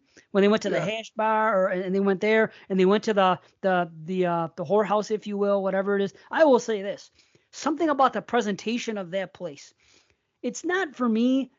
I never think about it being fun to go out somewhere and pay for sex or to pick up a prostitute or an escort Yeah, or like that. For some reason, when I see it in this movie, the way the whole place looks like a spa, like a fucking you're going in for a massage, and the yeah. colors of it, and the way the girls look and how they dress and how they talk, that is like a that is a perfect situation, I think. If I was ever in a position to do something like that in the past, that would have been one where I probably would have given in. It was a very inviting pay for sex thing Very invited whorehouse. It was though. Can you agree Yeah. with like the way it looked and the way it was set Oh up? yeah. It looked Yeah. very clean and very Yeah. just very inviting, as opposed to, picking up some girl at the casino and taking her to your place and having your way with her, or going up to her freaking place, or going to New York City like in Maniac or something, or at the beginning of freaking The Burning. There's nothing luxurious about that, but there's something about the look of this and the whole experience because it's legal. They're there. They got hash bars. They got this. Something about that is, I don't know. It's very alluring to me. I don't know why. I've never said that about a pay for sex situation, Oh but if yeah. it was going to happen, this is where it would have Well, happened for me. it was much more alluring. That was much more alluring than the dungeon and the torture chamber. Put it that way, no Wow. question. Now, But the other girls, though. Now, I'll tell oh, you what a great position. When they first get there and they go up there and they see those two coming out, who are yeah, just, I love, what's her name? Natalia, the dark haired girl. I think she's just beautiful. And Svetlana, and the whole setup, and when they meet them and they're having a good time and all that. I think that is great. Could you imagine walking into that? Of course, it's a setup, yeah, so perfect. yeah. I But love what's how it's really repeated creepy, later. that's fucking creepy as Oh fuck, right? yeah, That's what I'm saying. When he goes back, like yeah, at first he's checked out. They make him so because he yeah, gets. And again, that whole scene always kind of wigs me out when he's at the bar and he's drunk and he's drugged and he stumbles into that place by accident and he gets locked in and the music is playing loud and he hears that like chanting music in the background. yeah. It always reminds me of. And have you ever been like really drunk, like spinny, like feeling shitty, like you're gonna get sick that night and been somewhere and had to go somewhere and like you can hear like music in another room or other things going on or people having a good time and you hear it in your ears, but you're so fucking miserable and you're just like laying down sick. Have you ever had a situation like that, like Yeah, gone into a bathroom? I yeah. when I see him in this position, it kind of takes me back to nights like that. And it's just like a really horrible. There's like no. It's a very bad feeling when you're drunk with spins and you're gonna get sick and you can't have any type of enjoyment and you hear loud shit and other people enjoying themselves like that close to you and sometimes like even something you hear at that time it will resonate with you for the rest of your life. Like you hear a song and you only heard it one time and it'll always take you back to that night when you were sick. And that's what I Well, think about when I see that scene. I'm like, oh, what a terrible position. Luckily, it saved his life. yeah, that's it. That's what saved his life. It's funny. It's funny because if he went to the washroom, he would have been fucked. It's fucked. Right. Yeah, And then he yeah. goes back, right? And did you notice that his room was 237?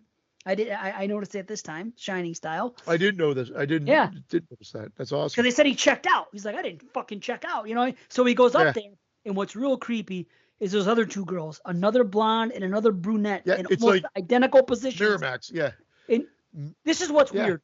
As soon as I would have saw that, if I were him, maybe he's a better person than me after all. Because now I know this is a fucking setup. And Oli and Josh, it sucks that they're gone. And Josh is like his best friend, and it's fucking horrible. But when you see something like that, you know you're dealing with some type of syndicate, some type of fucking setup. You could piece it together. I felt drugged. This happened. They checked me out. I Yeah, come back, and it's the exact true. same thing. True. Something's fucking fishy in Denmark Yep. here. I You're gotta not. get the fuck out. Yeah, you're not going to solve the case. Although he kind of does, but I would have been True. like, I this mean, is that's way bigger than me. I'm getting the fuck out of Dodge. You're right. You're right. movie magic. I would want my friend. Oli, not so much. Oli is a good Well, guy. He whatever. was fun. You Right. can mark up his ass cheeks. But I mean, other than that, I mean, I want my buddy. Yeah, I'd Right. want. But again, I would not feel like I had the power to get this done or to find him or to save him or whatever. Because I'm not fucking Liam Neeson and Taken. I would have just gotten the fuck out of Dodge. I agree. And then maybe try to go to a more, sorry, Slovakia, civilized place in the context of this film to try to get help. And because I would have trusted anything there. You just would have thought No. it was all part of the crime ring. So, And he goes back to those I girls, agree. which he Yeah, knows and they're in it. And he goes back. they're not. Well, to get more answers, for whatever reason, they kind of do make it work in this movie They because do. he's I he's know. got some questions, and it's again upon rewatches and whatever, you're just kind of like, I would have been out, but he's like, hey, Yeah. wait, I want to get some answers. I didn't feel so good. They're laughing at him. They're not made up. I thought I they did a know. good job there to kind of Me separate too. like The that glamour difference. there. Like Yes. they're still attractive, but they Especially look Natalia. they look a little bit more rough around the edges Yes, they in do. those scenes for sure. Agreed. I I think mean, it's yeah, intentional. This is yeah, the of fucking course. glamour of Yeah, nighttime, and this is the fucking underbelly of the type of yeah. people we're actually dealing with.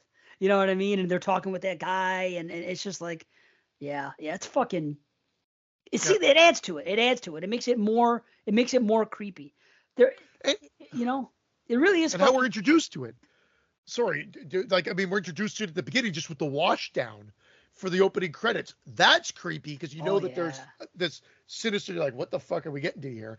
The title alone of the movie is a great title. I'm surprised no one's ever kind of used it before. And True. just to play on like, or it's just great. Not play on words, but just the reality of it, of the dual meaning. And then the way that we're reintroduced to it. Yes, we see, through the peephole where he's covered and what the fuck's happening here. It gets pulled off and he's in a chair and he's like, oh, you're free to go. And then he, of course, realizes that, like, just like we're saying, like last episode of one of our the things we hate to watch, like he just gets up and you just see the back of his fucking feet open up, but it's quick. So you do see some drilling at first, and my wife's like, I'm out. And I'm like, it's actually not that graphic. There's way more left to your imagination than you think, but you do see some drilling, and then you see him put like the drill down with a skin attached to it and whatever. But of course, that's a little bit more vicious and visceral, and when the legs open up there. But that's the aftermath of him doing the surgery on him. Yes. That is really, really fucking crazy. And it's funny. I mean, you don't even see that girl getting their toe cut. Like, you think you're going to see her getting their toe sliced. Right. And then they, as soon as that thing goes, they cut to someone cutting their nails and whatever. Right. So you get that kind of old school, leave it to your imagination to fill in the blanks, and they do it well. But then, of course, I'm not going to say they don't deliver. There's gore. There's gore, and you get some on-screen violence, which adds to the my enjoyment, but also to the critique, I guess, from critic. But you can't. This is horrific. You're put in the situation, and I think he does a fantastic job, as I said earlier, of making you feel like you're there with them, and what would you do in the situation. And when he sees his buddy getting surgery done to him. Like dead. He's already dead, of course, but open. Like, you saw his skin is pulled off his arm, right? As well. And then he's opened up here. And then when he hides and gets wheeled in and he hides himself under the bodies to try to get this, he's escaping. I know I'm jumping, but then when he gets pulled in and then he's face to face with his dead buddy there. Oh, that sucks. Yeah. And they focus on it. They let him sit there for a second or two, and he's looking right at him. He's like, fuck, I've known this guy all these years. Here he is, and now look at the position I'm in. Yeah, it's him. It's fucking coming to an end. It is. All of it is. And then when Natalia's fucking laughing at him when he sees it at first. Yeah, I jumped right over that. Yeah. Holy fuck. He goes, you fucking bitch, you fucking orange. She goes, I get a lot of money for you. That make you my bitch. That's fucking great. I mean, it's evil, but I mean, fuck. It's a great line. And she just played him like a fiddle. He insisted on going. You know what I mean? And she's like, how about when what's her name is sitting there, Svetlana? And she's like, you're not going to come because that was the one he was messing around with. So you figure she's like, I've seen the show. It's almost like, I don't know if she actually, maybe I'm going too deep into it to add more human emotion into it, but maybe she actually does kind of like him and is a little bit sad now that it's happening this way. Maybe she thought he got away and he's going to go home and okay, well, whatever. But now that she knows that he is voluntarily going to the art exhibit, she decides not to go. Is that because maybe she thinks he's an okay guy? I don't know. How far out of that car through the decrepit ruins of that building would you have walked before going, I'm not fucking this. There's no art exhibit here. I'm dying. I would have got out of that car, stepped into some rubble, and said, I would have just beelined it out of there. But he asked that guy, Mike, but he sees him coming out, and he goes, he even tries. He doubles down. He's like, okay. All your money in there. It's great. Yeah. So now he's like, okay, something is going on where you can spend your money. What human being is going to rationally think what's going on in there is happening? Seriously, if a guy tells you that, you're not going to think, I'm going to spend my money because I can. All the money they made, could you put up like a new spa entrance to the place? You're walking through. I know. Off the grid. Dude, I'm making a joke. It's just they have all this money and you're walking through shit and rubble and like you throw up like a new wall or something like that. But there's so many things like he gets out. I love how he picks up his fingers. I love how Right. He's Not once, trying. but twice. I think he picks up Yeah. his fingers to get out of there, and then they fall out of his pocket. He Oh. picks them up again later. I think that, for whatever reason, I think that's funny to me. But him escaping that whole like, well, that guy was German, right? And with the chainsaw, I buy. that Yeah. Yeah. scene, it's also really crazy too because he leather faces himself. Like he Awesome. gives himself the old leather face at the end of Texas Chainsaw, which is awesome. Yes. Um, Yes. uh, and so there's a lot going on there, which is great. I love how he escapes. It doesn't make it easy. It's not that easy. It just happens to be circumstance, and it all Yeah. plays out beautifully. But Because he him pukes seeing too. his dead body, yeah, and that's why he's choking on his puke. Yeah. So he has to pull off the ball gag to allow that, and And then oh, he slips on the puke. That's the ball and the gag blood. itself. Right. Oh yeah, the ball So gag too. the ball, That's yeah. right. Okay, have you ever puked out of fear? Do you think that's possible, or is that fucking movie Two magic? people doing this movie, so I guess it must have been researched or something like that. I've never seen it before this movie, I don't think. But I think both guys puke out of fear. It's when he's getting his Achilles tendon sliced, I believe, because it's all him reacting and off Maybe, off yeah. camera, and you hear more, and then when you see him, he's got that Okay. or whatever Puke, on him. huh? And then his buddy pukes as well. So it seems like everybody in this movie pukes out of fear. Okay, now back to what you were saying with that scene.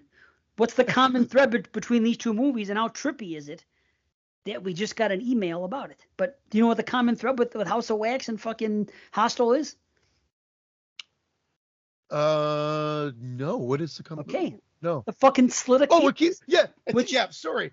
And Yeah, Drew yeah, sent us that email, which we brought yeah, up last show, and he specifically cited those two scenes exactly. He cited certain. yeah. What are the odds that they both end up Exactly. in a fucking vote on the next show? It's crazy. And here they are. That is crazy. Yeah. Yeah. Both movies we're doing tonight have that in it, and both from the same year, and both effective.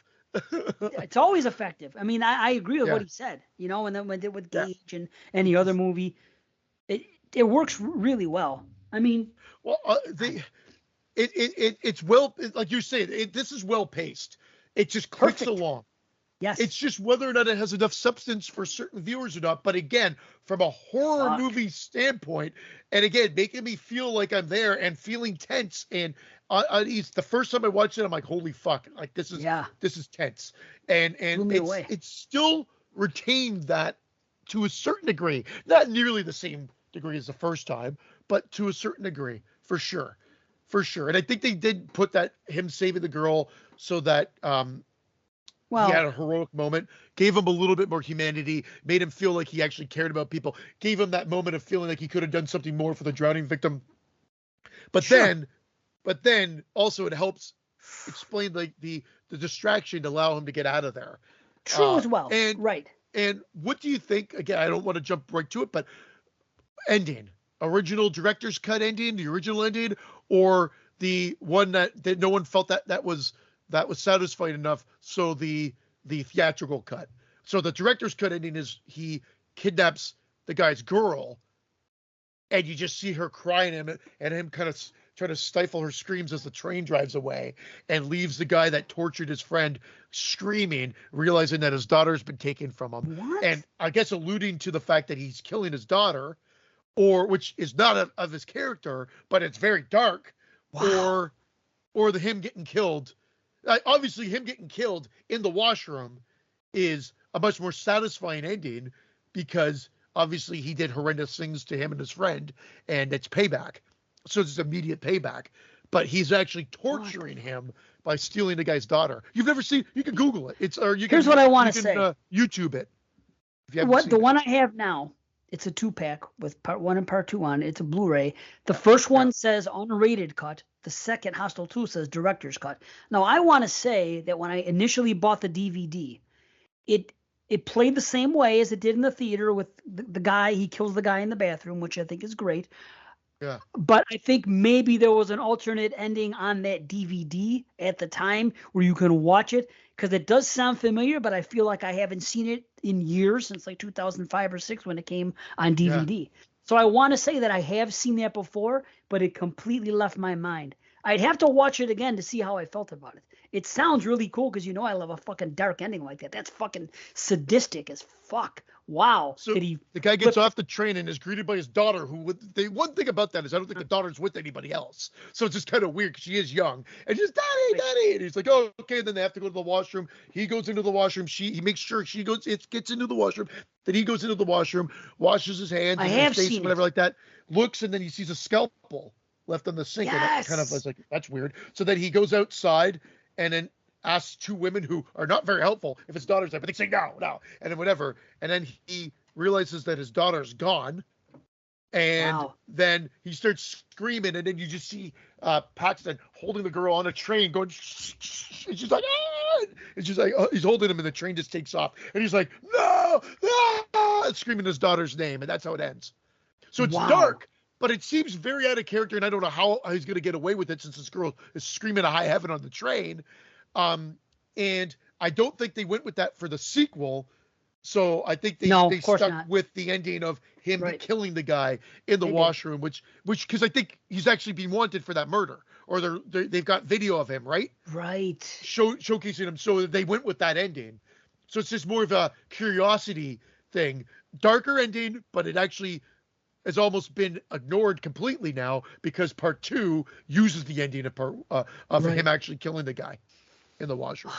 I forgot all about that. Now that you've talked about it, it's come back to me. So I'm thinking about it. That is awesome. I want to watch that scene again and really It come is on to YouTube. determine what I like better, because I do love that fucked up crazy ending. Man.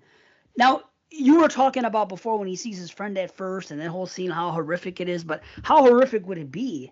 Just imagine being pulled. Remember that scene when they first grab him after she laughs at him and they pull him down that hallway and he keeps Yeah. looking and he looks in like 4 or 5 rooms, and in every room someone's yes. being imagine the feeling you'd get knowing that you just saw your friend there and that these people are here doing Yes. you're Beautiful. fucked. That is the most Beautiful. horrifying Yeah. feeling you could get as a person. You're like, holy fuck, well, this is it. This is how my life ends. This is what's going on here, and I'm next on the course. I'm done. Oh my God. It's horrible. It's just, I'm gonna We say didn't even talk about the American either. I feel like there's other things we run out when he gets out, gets himself cleaned up, gets into a suit, puts that glove on his hand, the OJ glove, and then and then that American guy comes in and I guess he's from Suits or something like that. I just remember him as a bit player in another movie, and he always seems to play fucking annoying characters. Yeah, he has a familiar look. I don't know what he's from, but I think you're right. Yeah, I haven't seen Suits, but he looks very familiar. He has that look. But that is great. Come on, we're part of the same club. But that gives him the gun too. I love that too, though, because at first he's like, just want to do it quick, and the guy's like, I just want to get out of here, and I don't want anybody to suffer. So he's like, do it quick. And he's like, quick, quick, no, fuck that, and he throws the gun down. So there's a method to that, so that gives him the gun. So I like the play there too. But yeah, so that's good. It was, I thought that there was some great things, and again, like. So be it that if this is like not a hodgepodge, because that sounds like it's a mess, but it takes elements from Tarantino, because it does take things from not just like Reservoir Dogs and Pulp Fiction, specifically ball gags and other things, and right, but also just like the gore and the setup and the cop being in Reservoir Dogs tortured, and why doesn't Reservoir Dogs get called torture porn? I know, right? For that scene, maybe that was the start of it. Right. And then ultimately, of course, like nuances of Texas Chainsaw. Again, not showing so much at the beginning, but then of course showing more later. Not that Texas was ever,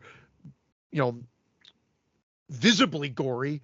I mean, you do see some blood in the Franklin scenes when you can actually, thankfully with releases. Not my first VHS, I couldn't see shit in that one, but and then the Leatherface cutting himself. Sequence. So it gets shit on. This movie gets shit on. That's Eli crazy. Roth gets shit on. And I understand that to a degree, but maybe understand is the wrong word. I could see why he gets some shit from people, because I've heard some things, and either way, I don't really have anything against him. I think he's a fan like us, and so, nobody's perfect. Everybody has two sides to their personality. So be it. So who am I to judge? But I get that some people have that fucking, that he writes a bunch of what's the word I'm looking for? A certain type of dialogue, and people don't like it, and People hate Green Inferno too. I mean, people for the same hate that dialogue. movie.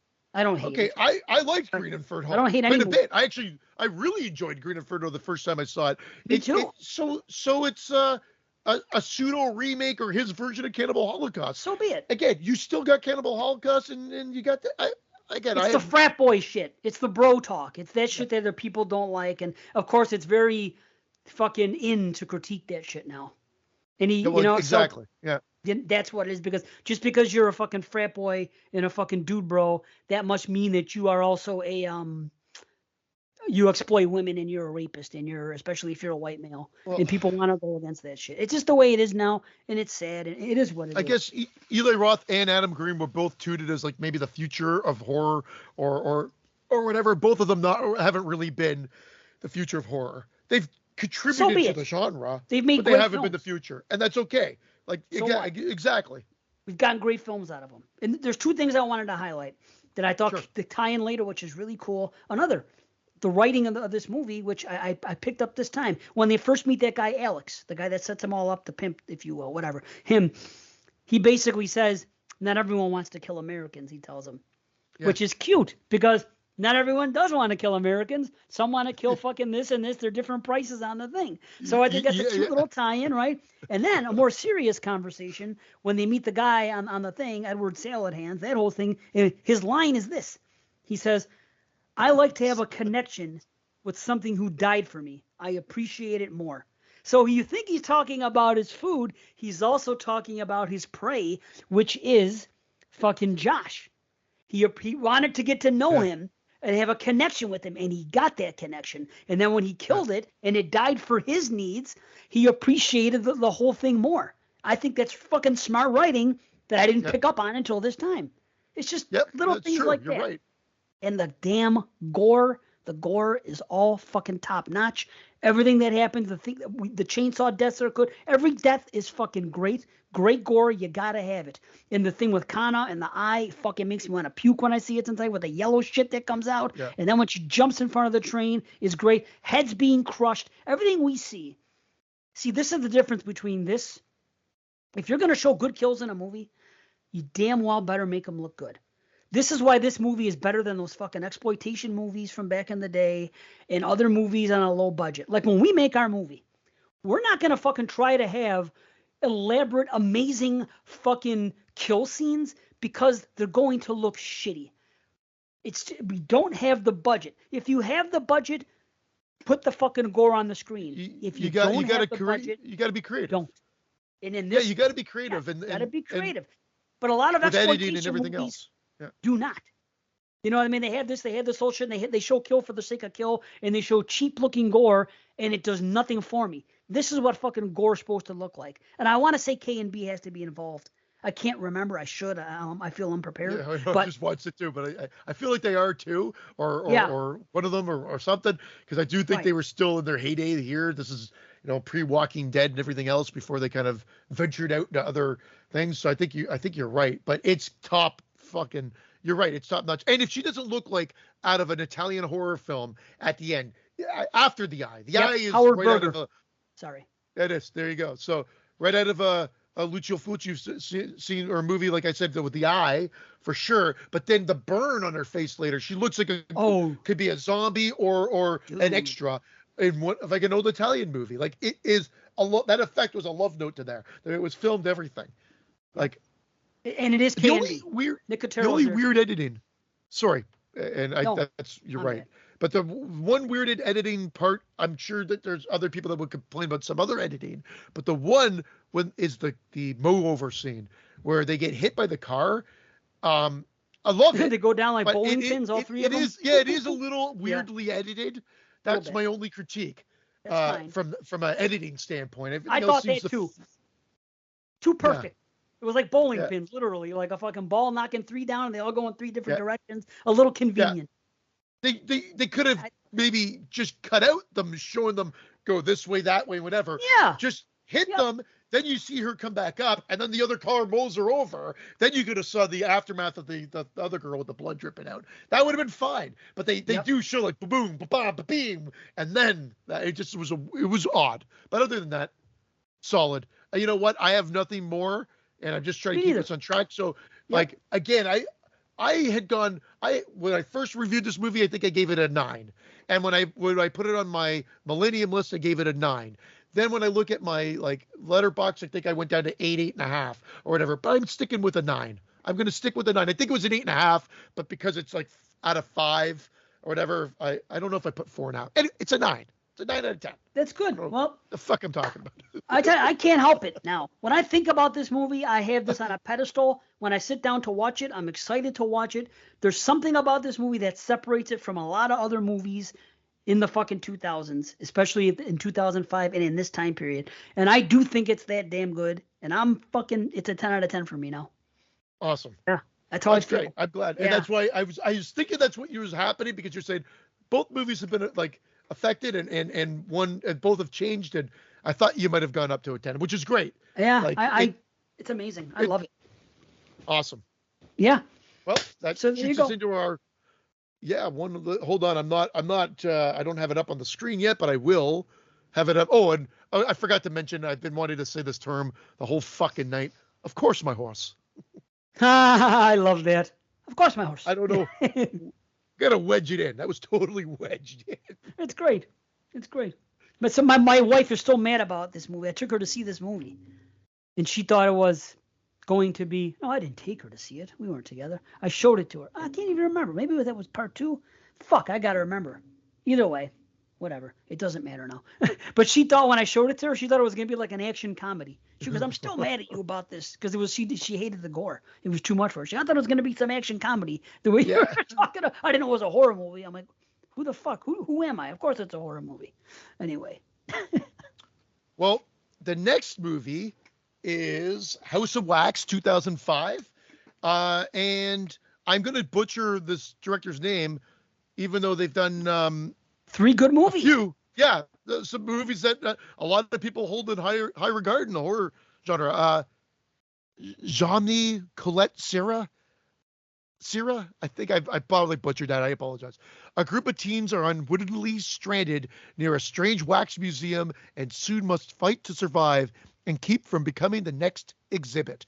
And of course, we're talking about House of Wax, 2005, which, funny enough, has one of the critiques we've said. And again, it's weird to say as a critique, because again, if the running time, it just seems weird that this movie's an hour and 53 minutes for a House of Wax movie.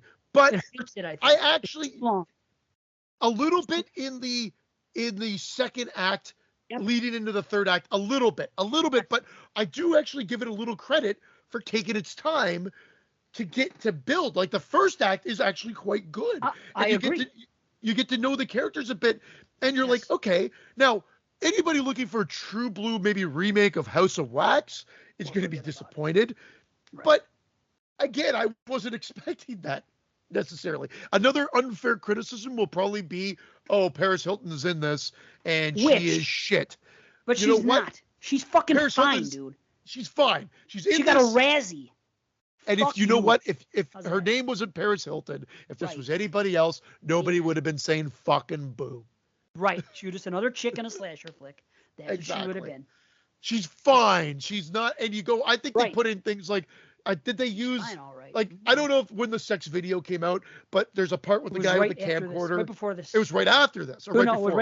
It was right before this. But here's the funny thing. Okay.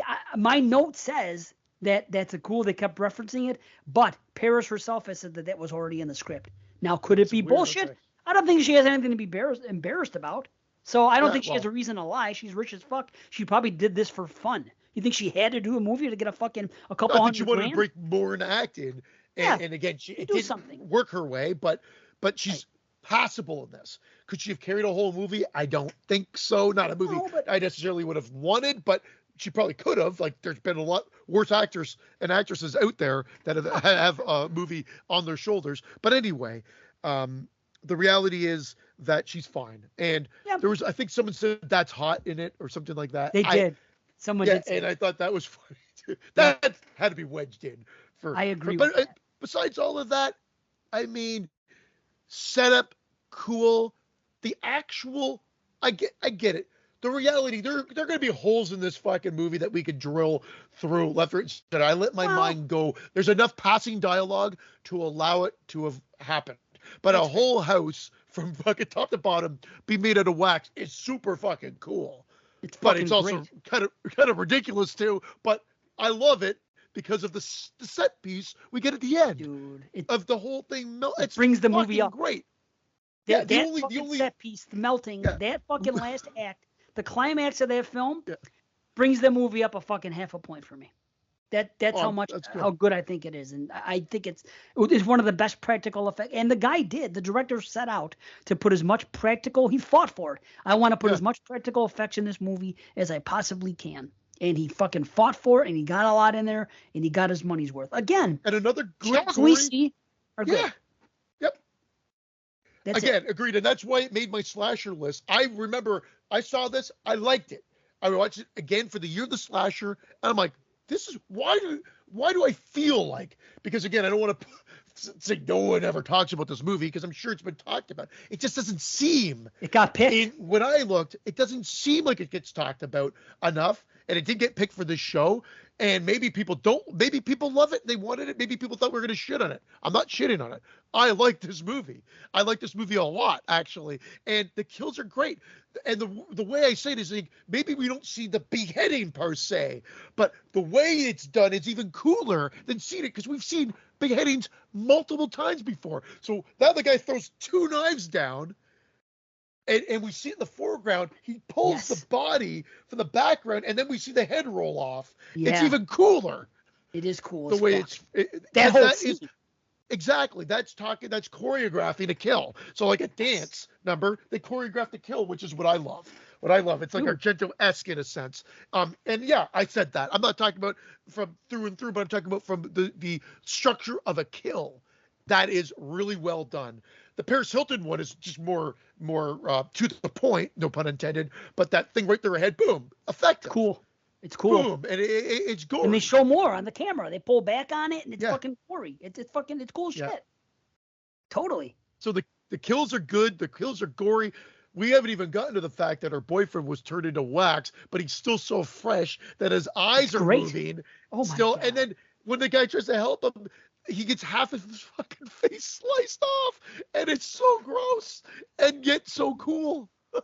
Oh, awesome. That whole scene. That's what I was getting at. That whole scene when he comes in Sorry, there and man. discovers them and peels the face, and I'm gonna get you out of Oh, this, and then you see his fucking blood and the shit in there that he's pulling his actual fucking skin off, and then the guy's still able to cry even though he's in a mask and his eyes are there, and he's yeah. crying because of pain, and It's a then tear of the shit's wax. exposed. Dude, what the fuck? And Oh, then the beheading. That's yeah. like that whole scene from the start of it to the end of it is great stuff. It's probably, aside from the end of the film, the climax, that's the highlight for me, is just to see the wax pull back, not even wax, the skin pull back, which has been waxed over that way, and to see them being exposed, all that shit, that's fucking, imagine the pain of that happening to you, having your Well, fucking skin pull back after wax has already been poured all over it, hot wax. Oh, and so I this guy always say directed it. Yeah, Orphan, this, and The Shallows. 3 fucking yeah. good movies, man. Yeah, I just Yep. wanted to put that out there because good job. And Like, is it a guy or a girl? I can't even. I thought it oh, would, but I don't even. I'm not even sure. It might. no, it's It may fine. be. I think it's a guy. Yeah. Okay. Yep. Anyway, so Sarah. just to reiterate, I always say if you're gonna, they at least try to acknowledge the fact. And again, I get it credit for this. If you're gonna put it in there, try to just put something in to explain how this could happen, how this place could exist. They even say, how could this place existed? Well, I mean, it's not even At on the least they map. It say was it. an old town. And he said they must have been pulling people off the highway or the freeway for years. And whatever, we found a big abandoned thing of cars and whatever. It's not like no one was looking necessarily here. No one knew where these people disappeared from, historically speaking. They just knew they vanished. And these guys had taken them, so they pieced together a bunch of missing people reports, probably from way back when, but it wasn't specific to that area, and it just happened to be these people came right on it, and they got pulled in. But But the again, reveal, I think they just explain it enough. yeah, the third brother. That's what makes it. Yeah. This is very 80s slasher like. Where a simple explanation like that, okay, a little goofy, but okay. We're along for a fun ride on a fucking slasher. Let's have that. It's a third brother. He's the one responsible for bringing him there. And I think that is a great fucking turn. Because as I'm watching the movie, I forgot this aspect of it, that he was the third brother. So but I'm watching I knew it. he was and involved. Okay. Right. Well, I didn't know that either. How many times do you see a movie where somebody is uncharacteristically, you think that he's kind of a shitbag because of the way he looks, but ultimately they try to make him look like a red herring, but ultimately he ends up being a good guy after all. And I really truly believe, as I was watching this movie this time, that that's what he was. And I was saying, I was going to ask you a question. Would you rather have that in a movie because it came to be a tired trope, or would you rather have old school, regular old, what's the word? Red herrings that turn out to be nothing? And No, again, I like this. I liked how they cool. liked how they did this. Yeah.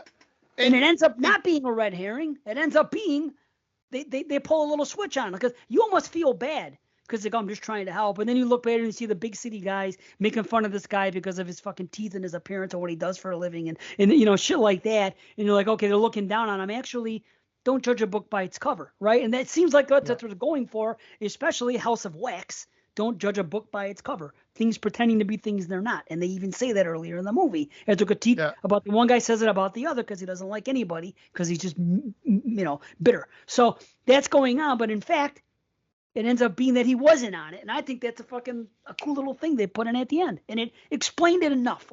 Just enough. It's fun. Watching it this time, I feel like the boyfriend's character, the guy that was like that was in Friday the 13th remake as well, Jared Padalecki, superstition, yeah. Nosy. I feel like his character shifted a little bit though. Watching it this time, I feel like from scene to scene to scene, there's a lack of consistency with his character. Sometimes he's nice, sometimes he's a dick, sometimes he's very nosy and should be where he belongs. But it just seems to be a little inconsistent, and I don't usually have this issue, but I felt like I noticed it this time, whereas everybody else seemed to be the brother. Maybe the brother again, they trope him up a little bit to be done well.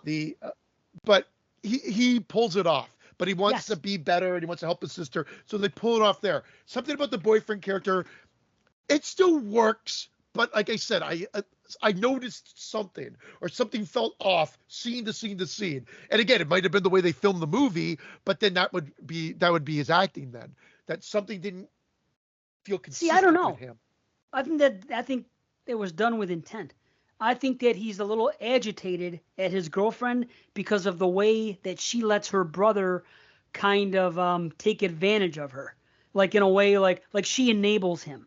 And that's like a threat. Did you bail him out this time? What's going on? Yeah. Everything else. And we want to move away. And, he wants us to stay here. And this. So I think, and plus on top of it, her brother is kind of a shitheel to him as well. So I think when he gets her alone, he's more of the truth is going to come out as opposed to doing it in front of him, because the guy will probably beat the shit out of him or start a fight. There's no need to go down that road. So he's like, now that he's alone with her, going to these places, that side of him is going to come out a little bit more, because he's, listen, this is the only time I got you alone. I'm going to act a certain way to try to say, hey, I got to steer you away from him. He's a fucking bad egg. Come with me. Let's make a life. Let's do this and this. So I think that's where that comes from. It's just a place of him trying to steer her away from her brother, who he feels has a negative impact on her. But she knows that he might have done some things and everything else, but she also knows at the end of the day, and I'm taking your line again, that he has a good heart. And we as the viewer get to find that out.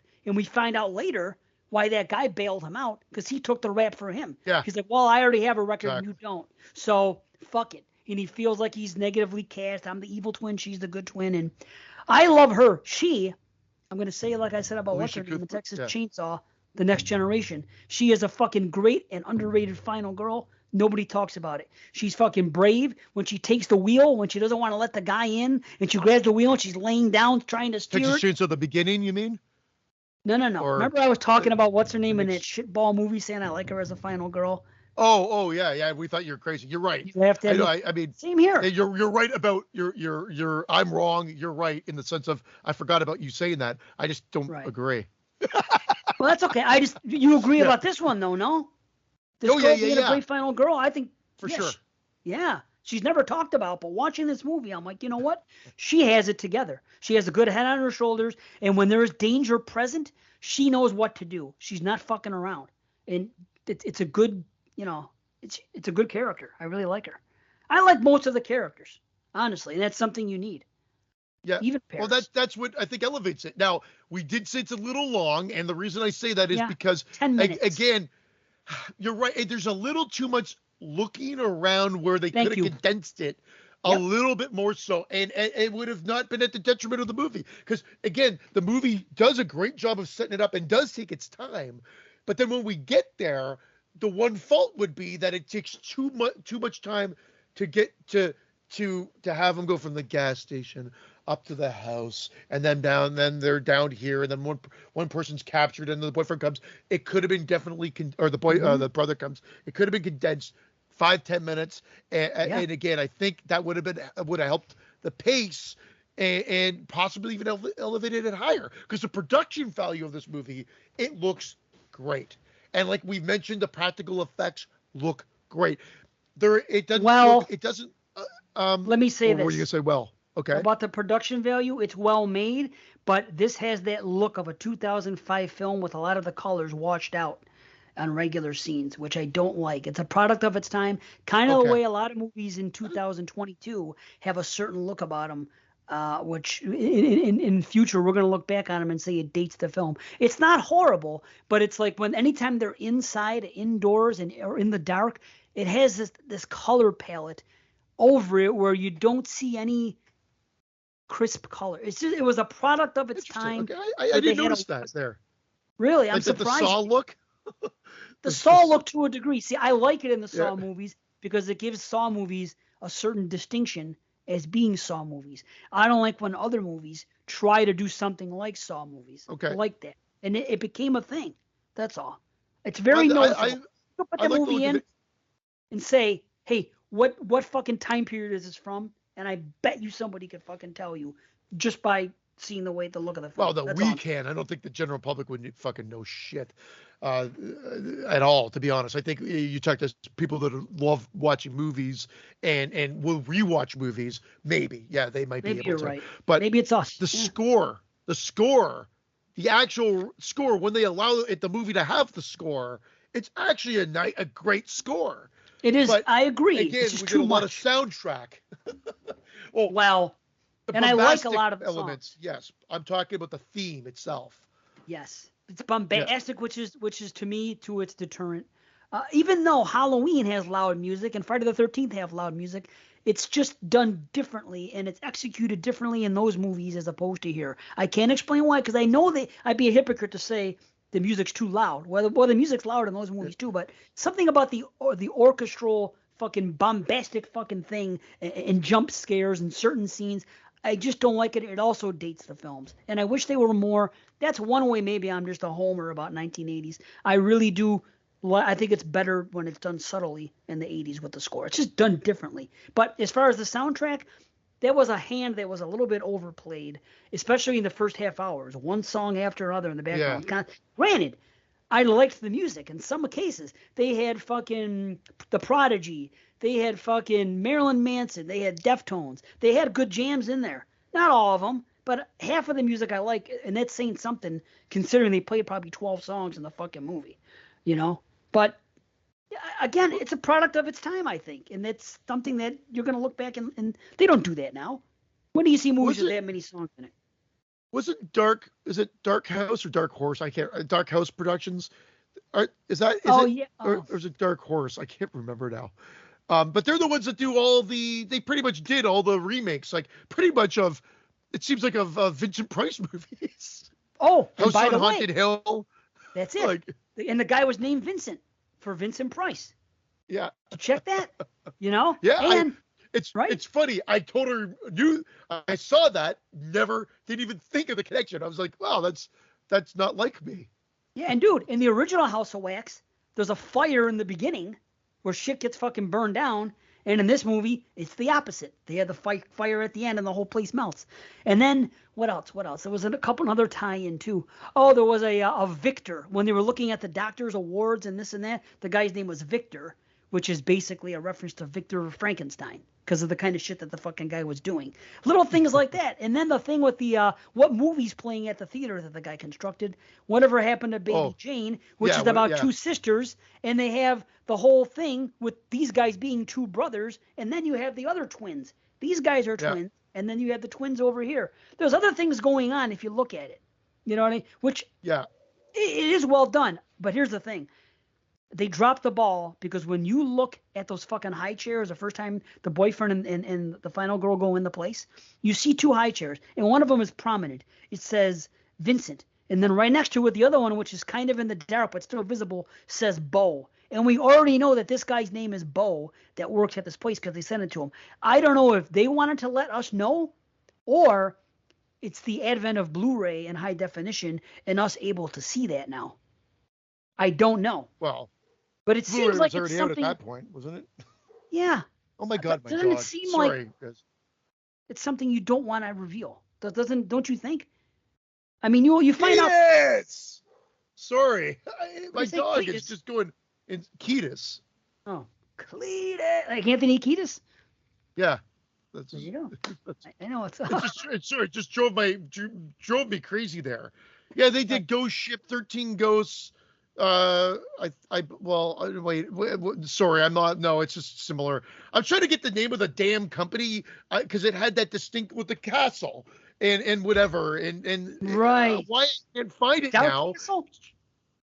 Dark Castle. Yeah. Is that it? I think it might. Okay, Dark Castle. I think it might be.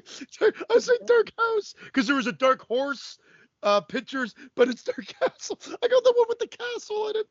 You're thinking of the other castle or the other dark what's that fucking thing? It's Dark Castle. As simple as that. It is Dark Castle. I'm like, okay. That one with the castle. You like Dark Castle? Yeah. Dark Castle. That's great. So yeah, they did. I mean, they've done other things, but it just seemed like at the time they had House on Haunted Hill, 13 Ghosts, Ghost Ship, House of Wax, and amongst others. I mean, they were. It looks like they did Orphan as well, but it was like the Northman, at one point. Orphan, the one that came out in 2009. Orphan. They said the Northman. Okay, forget it. Sorry. No, I have no interest to see the Northman. What? Let's not even talk about it. We'll talk later. Yeah. All right. No interest. So, what else? What about this movie? I like the thing with the kills were good. The ringer snip fucking thing was cool. It was, I don't know. It was kind of a stupid move though. Why the girl's below you and she's crying, but her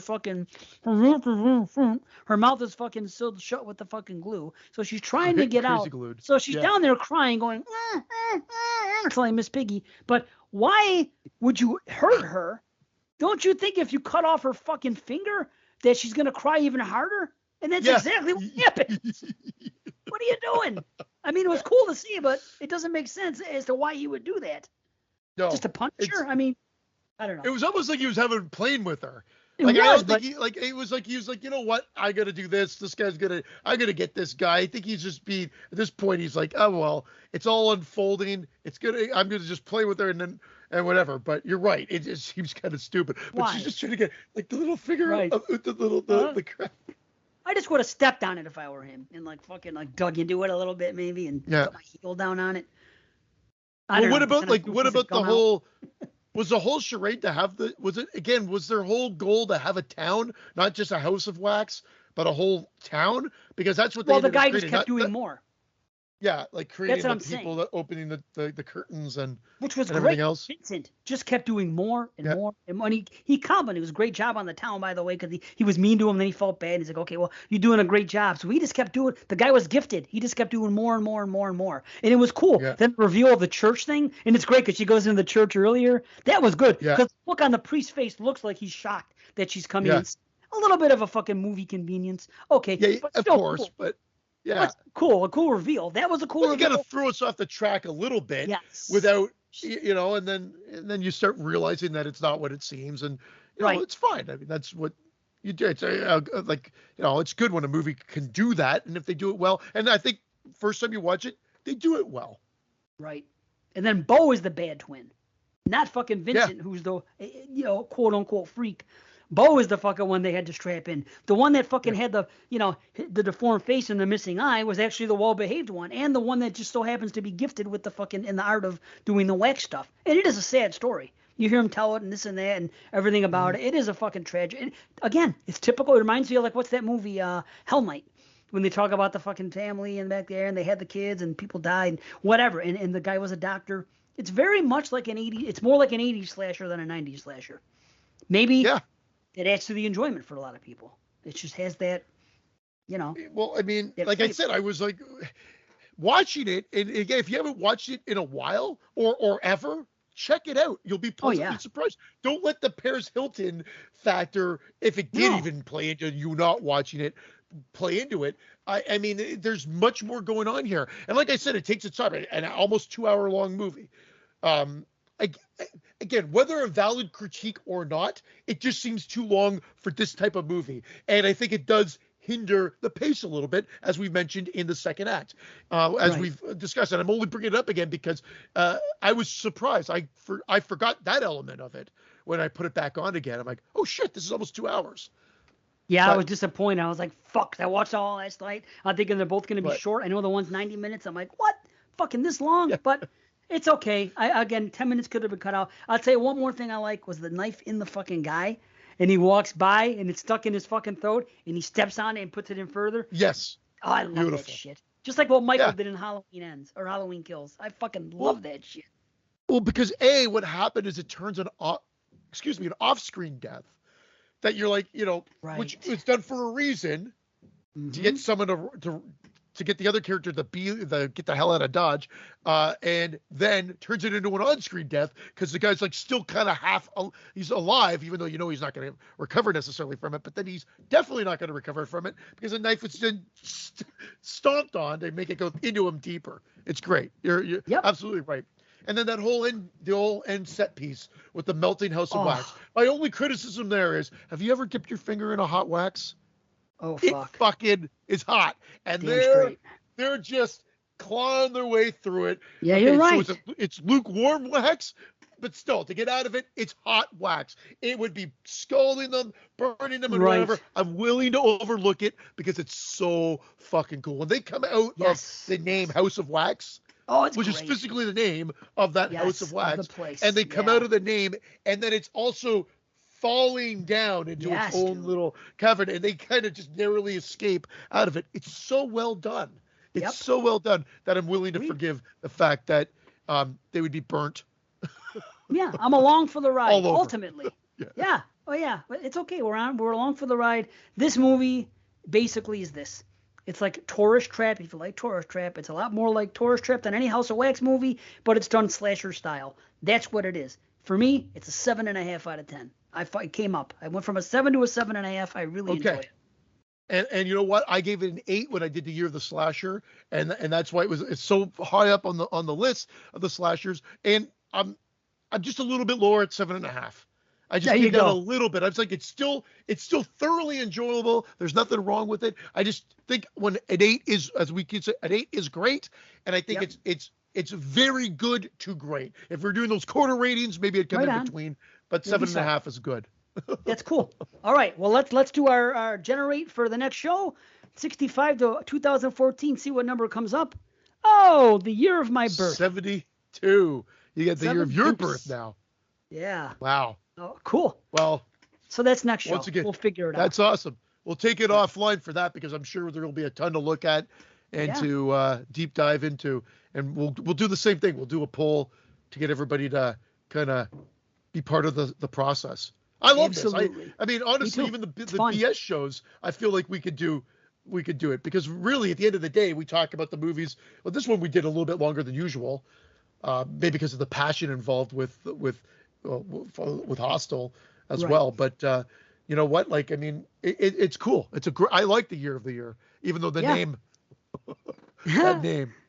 Yeah, I know that name. That fucking name. Yeah, I hear you. That fucking hat. Anyway, that's it. We got to get out of here. We did what we All right, had to guys. do. We love you guys. Thanks for listening. And we'll see you next show, 180. This is 179. I'm Dave Z. He's Mr. C, a.k.a. Christian. Peace. Take care, everybody.